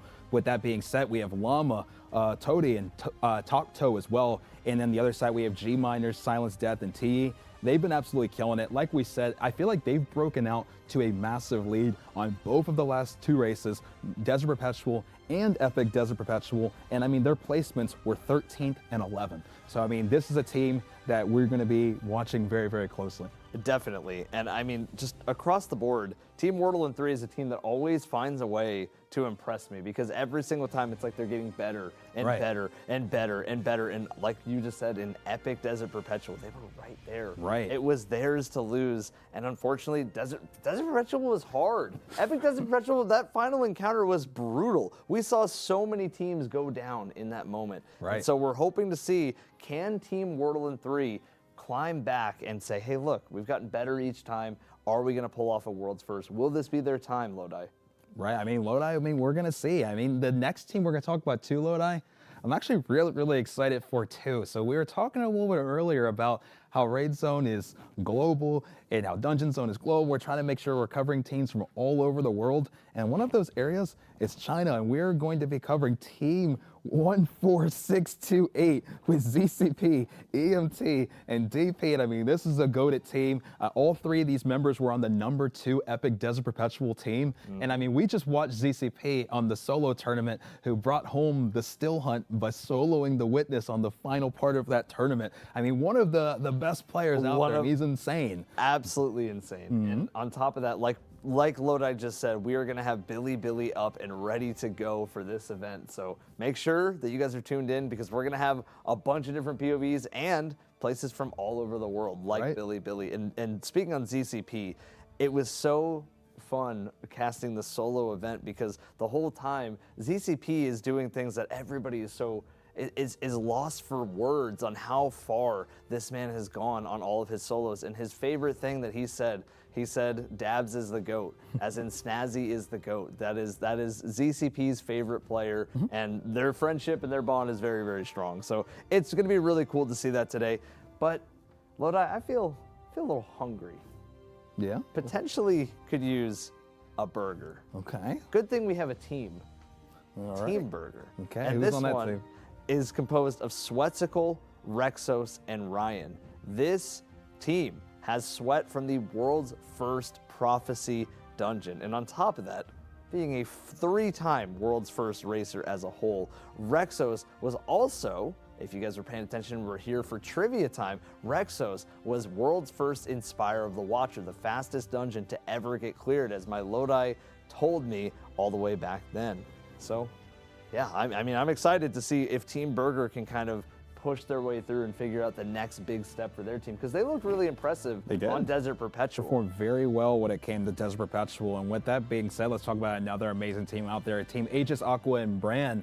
I mean, what is there to say about Aegis? I mean, Aegis, one of the brains of the community, brings us so many different strats, tests just about every single thing that exists. Definitely one of the, the smartest people that's out there. Just an absolute amazing gamer, insane on the speed run scene. And I mean, his videos are fantastic. I'm sure you guys have watched a ton of them. I mean, another team we're really going to be watching out for. Definitely. And just like another team that we're going to be watching out for, it's Math Class. I mean, we're always watching out for Math Class, but unfortunately on this race, Data will actually not be here. He's let everybody know that he already had booked pre-plans before this, and so Data, this is actually going to be his first day one that he is not going to be a part of. Right. So I'm actually very interested to see how the team of Math Class of Scaro, Hoon, and Dennis kind of come together and figure this out, because we know that Scaro 9 loves his puzzles. And Scaro 9 was also third in Salvation's Edge. So again, another absolute gamer, and Hoon and Dennis are also absolute gamers. They were, I remember Hoon was a part of the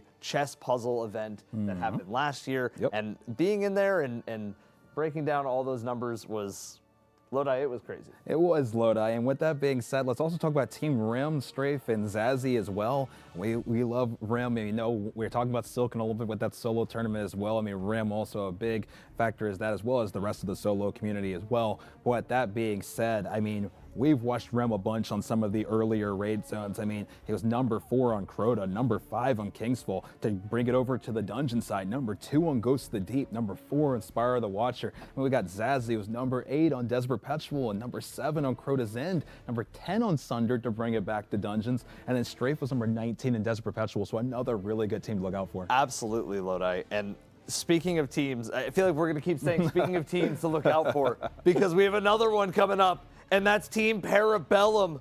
Both halves are playing in Team Parabellum, but I'm going to talk about the first one first.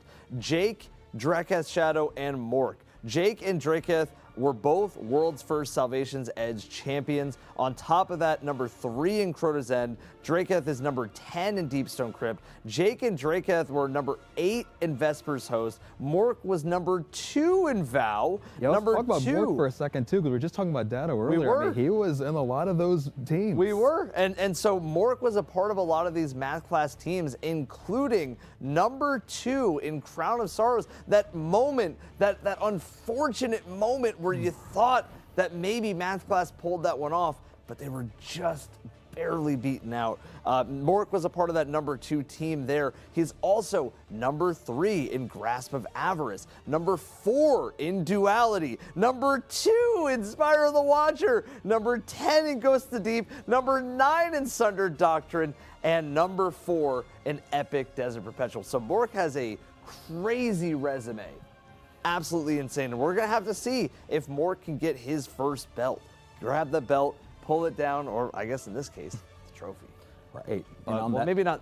No, maybe not that trophy. Not that one. But on top of that, we have another team from Parabellum of Astro, Substancer, and Knocker. Astro was number 1 in Salvation's Edge, number 3 in Crota's End, number 10 in Deepstone Crypt, with Substance here going world's first in Ghost of the Deep, number 9 in Crota's End, number 2 in King's Fall, and Knocker was number 6 in Vow, number 8 in King's Fall, and number 4 in Epic Desert Perpetual. Yeah, I mean, Parabellum performed so incredibly well in that Epic Desert Perpetual. I mean, all 6 of them, number 4 for Epic DP. So, I mean, it was an absolute insane performance from them, and, you know, we're going to be watching them very closely. And then lastly, to round us out, Team Redemption. We had Limzo up a bunch in these last few raid zones as well. Well, Evan and CB have. Evan and CB have. And with that being said, we'll be following them closely as well with Limzo, Milax, and Feox as well. And they were number 9 on Epic Desert Perpetual, and they were super competitive in both of these last 2 raid zones that we've done. So we'll be watching them very, very closely. Definitely, Lodi. I'm very, very excited to see how today goes. And we're curious, if you guys have a team that you see on here that you are either rooting for or you think will win, maybe you don't like them, but you're like, I want to see, yeah, they're probably going to win. Who do you guys think will win based on the teams that we have here? Or is it a team that is not here at all? Is it you? Are you the winner? The winner could be in chat right now, Lodi. Lodi. That's the beauty with things like this, is that, yes, there will be teams that we'll see that are familiar faces. That'll always be a thing, but there'll always be new faces. And that's the point of these events, guys. I'm hoping that by the time this stream ends, there'll be new faces and new teams and new channels that you'll be able to follow and hang out with, and to be able to essentially, I would say, just spread the love and the knowledge of the different amazing people in the community, because there's so many people that are so insanely talented and good in this community. But obviously, it's impossible to know every single person. But we do want to try our best to make sure that we are featuring as many of these amazing gamers in our community as possible. Definitely. And Lodi, I'm reading some of these responses right now. I saw a lot of Wordle in 3. I saw a lot of ATP. I saw a lot of Elysium. I saw a lot of wanting math class to win. I'm seeing Team from China. Team from China is there. We just talked about them, actually. I'm seeing Indebted, Parabellum. Yep. I'm Team seeing a Nuts. special hero sweep I'm seeing on this side as well. Yep. I mean, I'm seeing some Indebted. I'm seeing some math class. I mean, I'm seeing some Elysium. I'm seeing some of everything. I'm seeing Nerd Bob. I'm seeing Team Burger. I'm seeing all sorts of different answers. And I think that makes the competitive spirit and the fun, like the fun, like cheery competitive spirit of a day one. And I think it's what makes it special. It's hype. It does. And this is fun, Lodi. We're going to be scouring all of the ends of the internet. I mean, shout out to all of our team in the back end, all of our mods, all of our production crew. But we are going to be trying to do our best, whether it's people on Twitch, YouTube, Billy. We're going to be doing our best to make sure that we are featuring whoever is in the lead and try to keep you guys in the action so there's no questions on what's going on. As we mentioned earlier, but we'll mention it again, there's new features that we have on the stream as well. One of those being instant replays. So we'll try to keep you guys in the action as different encounters get cleared and stuff like that. And we're just super excited, guys. I mean, we're 43 minutes away from the race. 43 minutes away from Equilibrium. It's not just a race. Like Lodi, like you said earlier, it's got to be a mold-breaking race. It's got to be something new, something that kicks off the Fate saga of Dungeons. So what does that look like? And Lodi, I'm very, very excited. Lodi, I am too, because I mean, it's ultimately, especially when you just think about what Desert Perpetual ended up being and how, I mean, I think a lot of people went in with one kind of idea of what raid races looked like, and we ended up leaving with a very different outtake on everything, right? With that being said, I do wonder what the surprise or what the twist is going to be for this one. I'm really excited. I mean, it's going to be a really fun challenge for all of these racers that we've mentioned, and only one team can come out on top. One team can come out on top. And Lodi, if Evan and CB make it to the set in time, maybe we can jump in there. Maybe we can come out on top. I mean, maybe that's what they're doing. Maybe CB and Evan, maybe they just wanted to participate. Maybe they saw how that cool-looking exotic trophy looked, and they were like, actually, you know what? You're telling me, Lodi, they don't want this trophy? I don't know if anybody wants the trophy the way it's looking right now, to be honest. Not that one. Not that one's on the ground. I don't think they want that one. That one has seen better days. Lodi, it's fine. We can fix it up. It'll be all good to go. But again, everybody, thank you for being a part of this so far. We have so much more in store. We're very, very excited. Don't go anywhere, because like I'm telling you, there is a decent amount of stuff going on today in terms of the pre-show and of course the main event, which is kicking off very, very soon. We are almost 40 minutes away from kickoff, from the time where everybody can spam enter. Why won't it load? I'm trying. Find the dungeon. Where's the dungeon? It's always the most exciting feeling. It is. Where is the dungeon? Oh, is it in? Is it there? Oh, it's live. It's live. That's the best feeling. And the big question is there anybody in chat that's going to be running today? I know that once we get going, it'll be, you know, everything will be flying, everything will be fast paced, but is there anybody that's planning on jumping in at launch? We have anybody in chat? Any gamers? Any gamers that are going to be gaming? Phoenix is saying that he's going to win it. He said, I'm going to win it. Let's go. I see Miss Covey says yep. Ghostly says I am. Saying me, my team is running. Yep. I'm running solo. Nocturnal. Let's go. I love it. Nathan as well. I'll be secret hunting, which is a very interesting side. Nice. Looking for the little lore tabs, some secrets, whatnot. Yeah, maybe some of those things that Allison said that we'll have to wait and find. You know, Absolutely. who knows? We'll see. Okay, I'm running it. I can't. I'm busy watching. Oh, well, I appreciate you Thank guys. you. Seriously, thank you guys for being here. And speaking of things to watch, guys, and I know we're talking about the dungeon, we're talking about who's going to be running, and I'm really happy to see how many people are saying that they are. I'm really excited. I mean, whether you guys are in the action with us, locked in and watching the show, or whether you're in tandem playing while listening, you know, we really, really appreciate you. But it's been so cool so far. We've got to talk about so many different aspects of the dungeons and even raids. We talked a little bit about raids as well. But we have something really special that we want to do next. And we, now as an Evan and CB, they got to sit down and talk to the RAD team. The RAD team. The RAD team, who makes all of these experiences that we see every single day one. The We got RAD to team. Ask some questions. Who do we get to talk to? We got to talk to Christian Chojnacki and Ryan Baker, environmental artists on RAD, and ask them questions, pick their brain about Destiny and about RAD. Let's go to it. We're very excited today to have Christian and Ryan from the RAD team just ask some questions about what's going on in raids and dungeons, the things that people don't really know, the things that people want to know, but obviously the things that have to be kept secret. So Christian, Ryan, thank you for joining us. Can you introduce what you do for the community? Absolutely. I'm an environment artist on the Raids and Dungeons team. I myself am also a senior environment artist on the Raid and Dungeon team at Bungie. Thank you guys both for being here. We appreciate you letting us pick your brains, and let's just go ahead and jump right into it. And Christian, since my name is also Christian, we'll just start with you. We'll start in the Christian to Christian connection. So let's go ahead and dive right in. So in terms of from the environment perspective, when it comes to dungeons and raids, because obviously we have the dungeon race that's coming today, what was your favorite environmental design that you got to work on? It could be from a dungeon, it could be from a raid, just either that really stands out to you and that resonates with you. Yeah, absolutely. My favorite, I think, has to be Salvation's Edge for how diverse the environments are, the puzzles are, the encounters, traversals, everything. It was a lot of pressure to come up with a raid that sort of acts as a capstone for the Light and Darkness saga.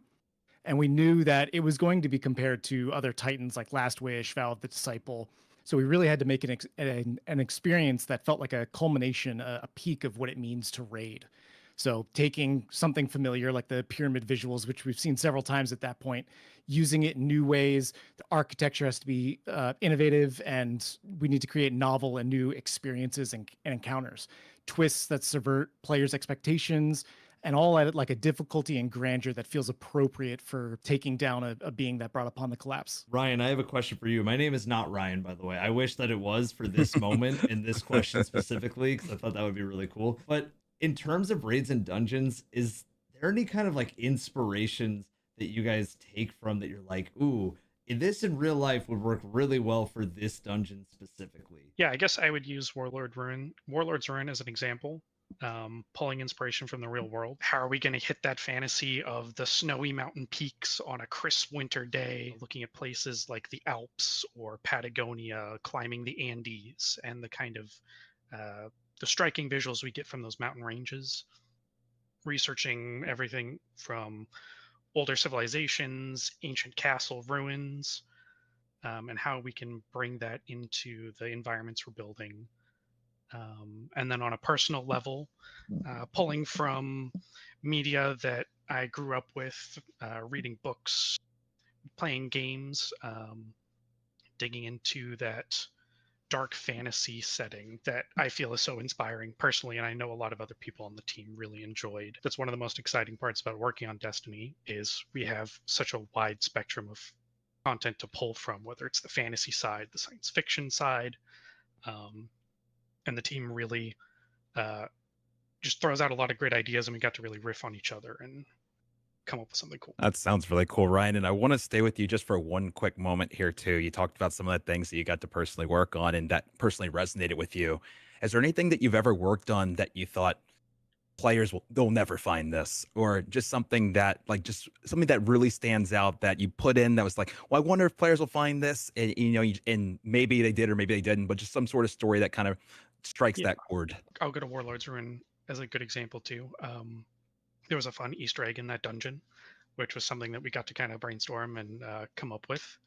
Players quickly found it. It's not like we can hide things very well, but it was just a fun nod to the archetypes of the Guardians. And then as far as like things that I'm really proud of, digging into the traversals, like I really enjoy building difficult traversals and having that challenge with platforming through areas, and there's cool storytelling we can create. The blender room with like the giant blight inside of the heart of the mountain was something I was really proud of, because I thought it was going to be really challenging, but ended up being I remember taking an early prototype of it into a playtest and maybe being a little hesitant of like, I think I made it a little too difficult. But then like coming out of the playtest and just hearing everybody on the rad team like laughing, and like they were having so much fun watching their friends get hit by obstacles and overcoming that challenge. I got a lot of really good feedback on like, okay, there's something here that we can really polish and like find the fun in this moment. No, for sure. And I would definitely say, just on a personal level, like Warlord's Ruin as an example, and hearing some of the stories from that is so cool, because that's one of my favorite dungeons. It might be my favorite dungeon. I kind of wish there's contest mode for that one, because that's a great dungeon all around it, and like just having it even harder would be even more fun. I do have some questions, or I have a question for Christian. So obviously Destiny has some of the most striking and visually unique environments in all of gaming. And I'd even say, I'd stretch it to all of fiction in general. Like Destiny has some insane environments if you really think about it over the years. With those environments and with just how much praise, especially the art team gets on these environments, do you ever feel like there's pressure to like one up yourself? Do you even feel like that's the goal? Like, take me through that. Yeah. So first off, as a fan of the game, I absolutely agree. I remember having to pick up my jaw off the floor first time I stepped into Valve the Disciple, getting into Rolk's Pyramid ship. That was just such an amazing experience. All I could think about was all of the places that I still wanted to explore. So surprisingly, I actually don't feel that pressure. If anything, I feel empowered along with the raid and dungeon team. Like everyone on the team is so excited for the next project. It's, a constant cycle of reigniting our passion for the game. And of course, we have our retrospectives and self-critique, what could have gone better.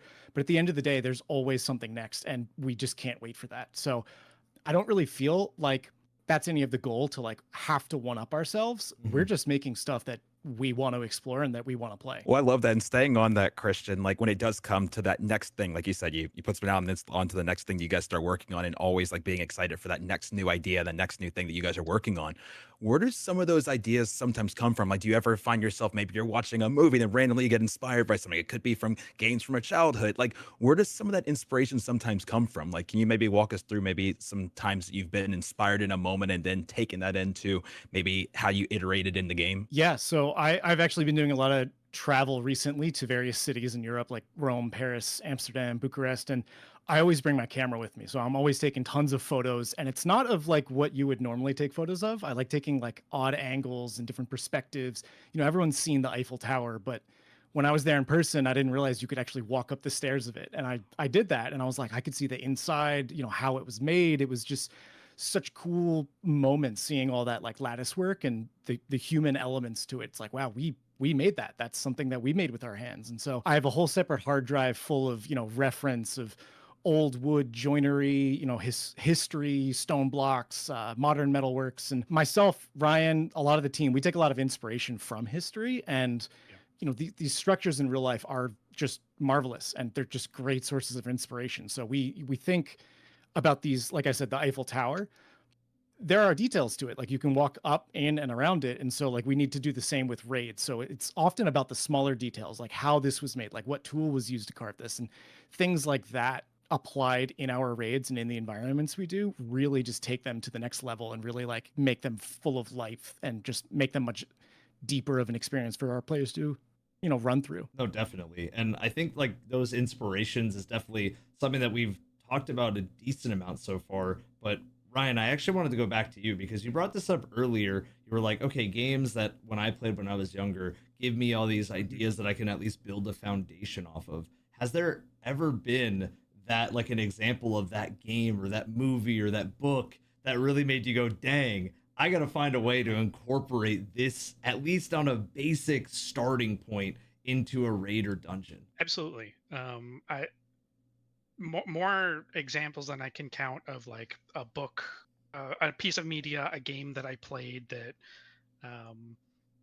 so many of those moments of the atmosphere in the environments, the sense of wonder you get exploring a place, the reveals of a big story moment or cinematic beat, and like really thinking about how that made me feel. But then from a design perspective, why did it make me feel that way? I mean, you guys have made so many breathtaking things in raids and dungeons. And these next couple questions, I want to ask both of you guys. And then I think the last question Evan's going to ask both of you guys as well. But I want to know, from seeing all those breathtaking moments, are there any like specific things you can think about challenge wise, where you were trying to make something and you hit a roadblock and you had to think outside of the box in order to figure out how to make something work visually? Like, just talk us through some of the challenges when it comes to the visual side and the art side. Like, I would love to hear from both of you on this one. I mean, each project, again, speaking to like the breadth of content in Destiny, each project is so unique. I think like, okay, I've solved one problem, but the next project presents brand new obstacles or challenges to think about. A good example was working on the Vespers host. We wanted to take the Exo palette, which is one of my favorite like thematic like palettes in the game. And we wanted to give it a fresh coat of paint. We wanted to evolve it a little bit in this new style. And it's very clean and austere and sterile because it's like science equipment.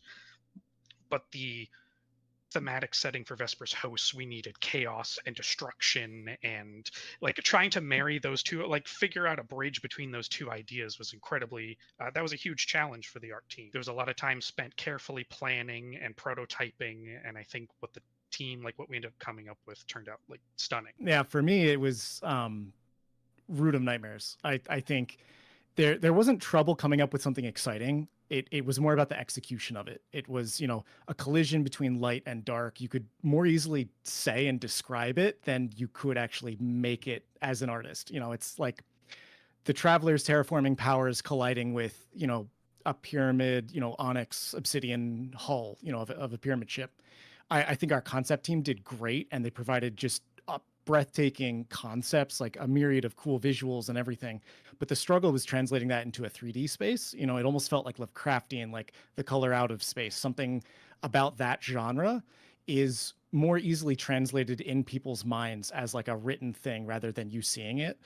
And so when you start to combine opposites, we didn't want what is actually in between, you know, white and black is, you know, gray. We wanted to have it be like a violently beautiful kaleidoscope of paracausality, something incomprehensible made real. Such an abstract concept. And as an artist, the challenge is, all right, well, what does that look like? What does that look like from this side or this angle? You got to walk through a tunnel made of traveler roots that are eating up a pyramid. So that was, I think, the most difficult for me. But despite those hardships, I think the raid was extremely successful visually in such amazing ways. So I have a question for both of you just to wrap us up here. And I guess it's, in a way, it's a selfish question about our own show, but it's also a question for the entire community. Obviously, you guys have worked on so many different raids and dungeons, but has there been a favorite raid or dungeon race moment from watching the world's first? Was it seeing that Vow of the Disciple reveal and seeing the community reacting to the pyramid? What was it for you guys? So my favorite moments of any race are first reactions. You step into a room and it's the whoa, what? Like everyone freaking out. I I live for those moments. Like you only really get to experience something for the first time once. And so, for in recent memory, the epic Desert Perpetual, when they jump through the portal and enter, the kernel for the first time, it was just like, we wanted players to feel subatomic, something they've never felt before. And just we wanted the visuals to impress people. And it was, that, and just seeing people's faces light up, the reactions be like so big, and just all of that. Running through Deepstone Crypt and hearing that music kick on for the first time in that traversal, like you only experience that for the first time, like I said, once. And so we gotta nail that. And I think seeing that in any race is always like, yes, like it paid off just for that like split second of reaction. I literally look forward to that every race. Yeah, I think to add to what Christian's saying, those moments, those reveals, that is super rewarding for the team, and like personally, just seeing people enjoying what we're making, enjoying the art and the experience. I was gonna say, I've always been a big fan of puzzles and ARGs and different ways to interact with games. So I was really excited for not just watching the Vespers host race, because that was so exciting and it was cool to have the race, but after the world, like the first team cleared, people were jumping in. It kicked off the second secret race, which was the community puzzle that was hidden several layers deep.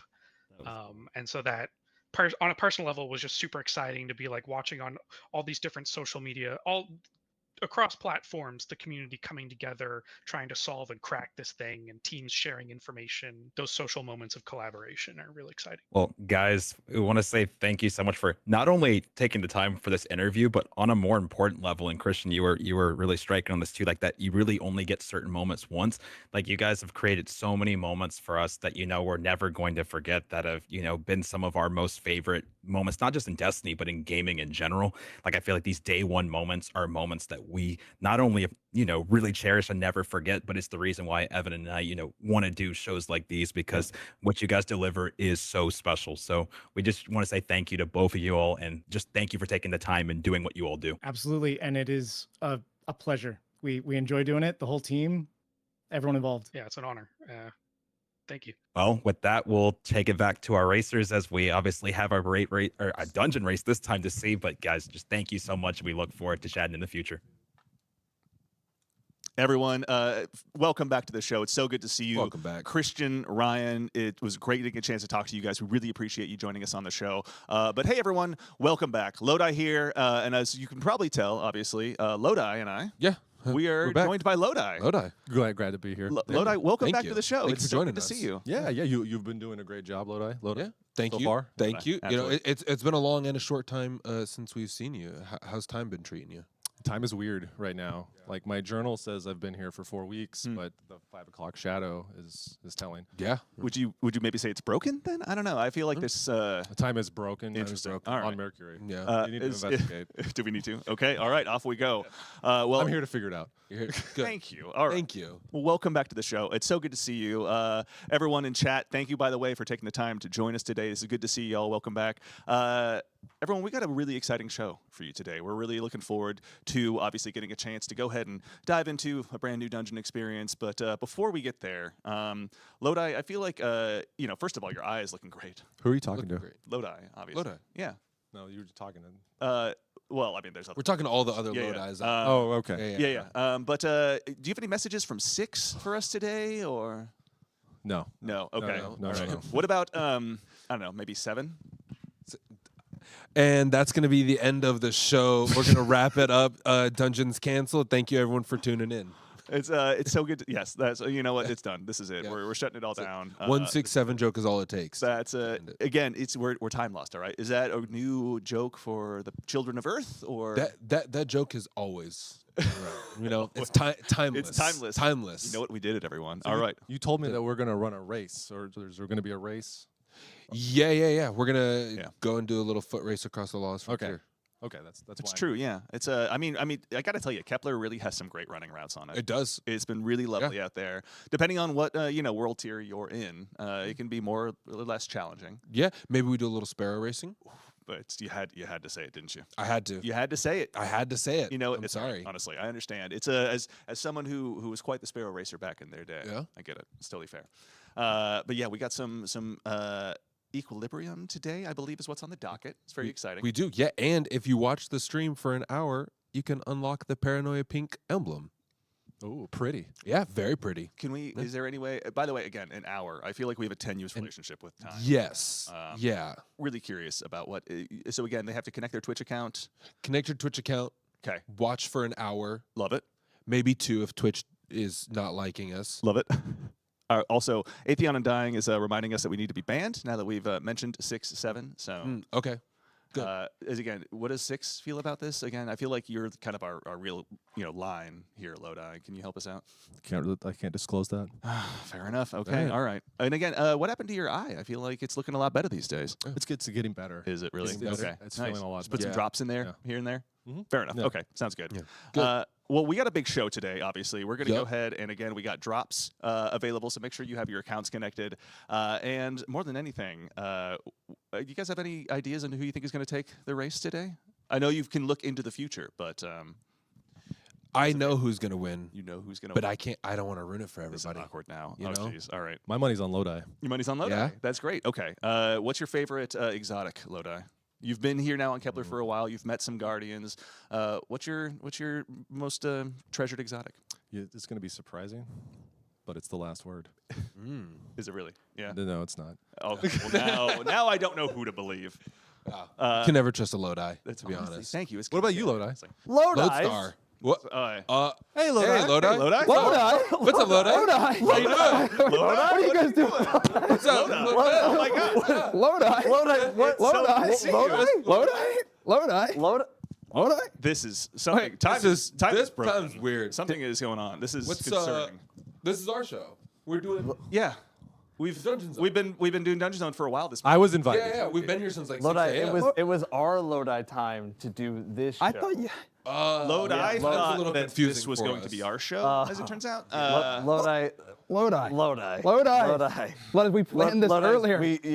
This was not a part of the plan. Look, we talked. We talked to the okay, 9 honestly, earlier, we and that's did. not what All they right. said. You know what? That's not what they I know said. Six That's has not been what up they to some said stuff earlier. lately. We lose but 3, and it all just goes but- to bits, unfortunately. Yeah. 9, on the other hand, decided that it's our time to actually Oh. do the show. Well, so you know what? I'm going to talk to Maya about this. that's fine. She's got strong feelings about what the 9 thinks. Well, you so- can talk to her, but I it's can- going to you- be off, do you want me to- off the set. Okay. Off the All set, right. you're Off the talking. set. You know what? Off the set. You know what? I'm going, but because I want to. Yeah. Okay. Well, Okay. That's But fine. that's fine. That's fine. All right, Lodi. well, you do that then. I can stay though. I'm not with. Lodi's. Yeah. It Fair. was Lodi's. Wow, you Nice- just turned nice on us seeing that you, Lodi. fast. Lodi, cards later. Cards later, Lodi. Yeah, cards We'll later. see you cards tonight. later, yeah. Emissary. Yeah. Look at Emissary. those Vex Yeah, cards emissary. have some Oh, good cards. Perfect. We'll see you at the Lodi Talk about the convention. Vex. Yes. Yeah, ball. Perfect. Absolutely insane at totally. cards. That's honestly, you All right. know, you wouldn't expect it. Lodi. Those You big wouldn't hands. expect it. Lodi's. Lodi. Lodi. Lodi. No more. Yeah, Lodi. We have a show. We have a show. I know. Lodi. I guess. Lodi. Okay. Yep, Okay. we all have right, a show. Fair enough. All right. Yep. This All way. right. Lodi. This Oh, way. Bob, don't remember. This way. This way. Lodi. Lodi. I don't know where Evan and CB are, but they need to find their way over here. The Lodis just keep multiplying, and I am starting to go a little crazy here. But one thing that I want to mention Yeah, Lodi. is that we got a dungeon race in 20 minutes. In 20 minutes? We got a dungeon race in 20 minutes. Well, Lodi, not Lodi? to be specific and Yes? math on you, but we do have a timer on the bottom right-hand corner of your screen. It says 17 minutes and 46, 5, 4, 3. You possessed by the 9? Why are you counting like that? Maybe 3 came back on this one. Yeah? Yeah, talk to me for a little bit. Guys, all jokes aside, thank you so much for being here with us on this pre-show so far. We hope you guys have enjoyed everything. I mean, there's been so many different things that, we're just so grateful that we've gotten to kind of bring you guys for today's pre-show, whether it's been speaking to Tom, whether it's been speaking to Allison, or the world's first team and Mario, Luigi, and Biggs, or getting to hear the perspectives of Bife, and now most recently from Christian and Ryan. I mean, this has just been... It's been a whole lot going on, and we appreciate you guys sticking through us with it. Definitely. And again, a big thank you to Lucasfilms for helping out, and Bungie for helping out and letting this set be what it is, and letting us enjoy our nice drinks, and letting us do all this fun stuff. I got to throw a trophy today. You did throw a trophy, Lodi. Now, I thought Don't it throw was any the- more trophies. If the actual Equilibrium trophy shows up on this desk at some point, I will not throw that trophy. Okay? I'm That's a promise. Lodi, that's a promise. I'm gonna hold you to that. Promise, Lodi. Lodi. Emissaries of the Nine are not allowed to lie. That sounds like the truth, Lodi. That sounds like the truth. Well, again, everybody, thank you for being a part of our pre-show so far. We're almost done wrapping up. We'll get you right into the action very, very soon. We have, obviously, something very special planned to kick us off into the pre-show, or into the main show. However, we want to say again, a big thank you to everybody who has watched so far. Thank you so much for being a part of this across the board production. Thank you to Bungie. Thank you to Lucasfilms. Thank you to the whole entire community for watching. Thank you, everybody, the mods behind the scenes. Thank you, thank you, thank you. Enough thank yous. Thank you, thank you. Right. I mean, it's been so cool to see the evolution of all of the different Dungeon Zone and Raid Zone streams, and it really doesn't happen without you all first. So thank you all for the support. Once again, too, if you do want to join the Discord to continue to kind of follow our journey, you can by typing !Discord. If you guys are hanging out on the Twitch chat, those drops are active, as the other Lodis I heard say before we quickly kicked them off the screen, because that was not part of the plan for Lodi 3, 4, and 5 to show up. We told them not to do that, but they did anyways. But with that being said, make sure to take advantage of those drops. Remember also too, guys, if you do complete the contest dungeon, there is that jacket. There is the contest emblem. On the YouTube side for the Twitch drop, we will be sprinkling those in just to people that are just hanging out and chatting on the stream. So keep that in mind, as well as Renegade's codes. But yeah, guys, I mean, we're about here. Yeah. And with that, Evan, let's go find Evan and CB, Lodi. And while we're off looking for them, I think we might have something prepared to kick us off. Yes, we do. We had an amazing trailer made by the wonderful and talented Arcanine in collaboration with Bungie. So let's go ahead and see it. Thank you for being here on our pre-show, guys. We Thank you. appreciate it.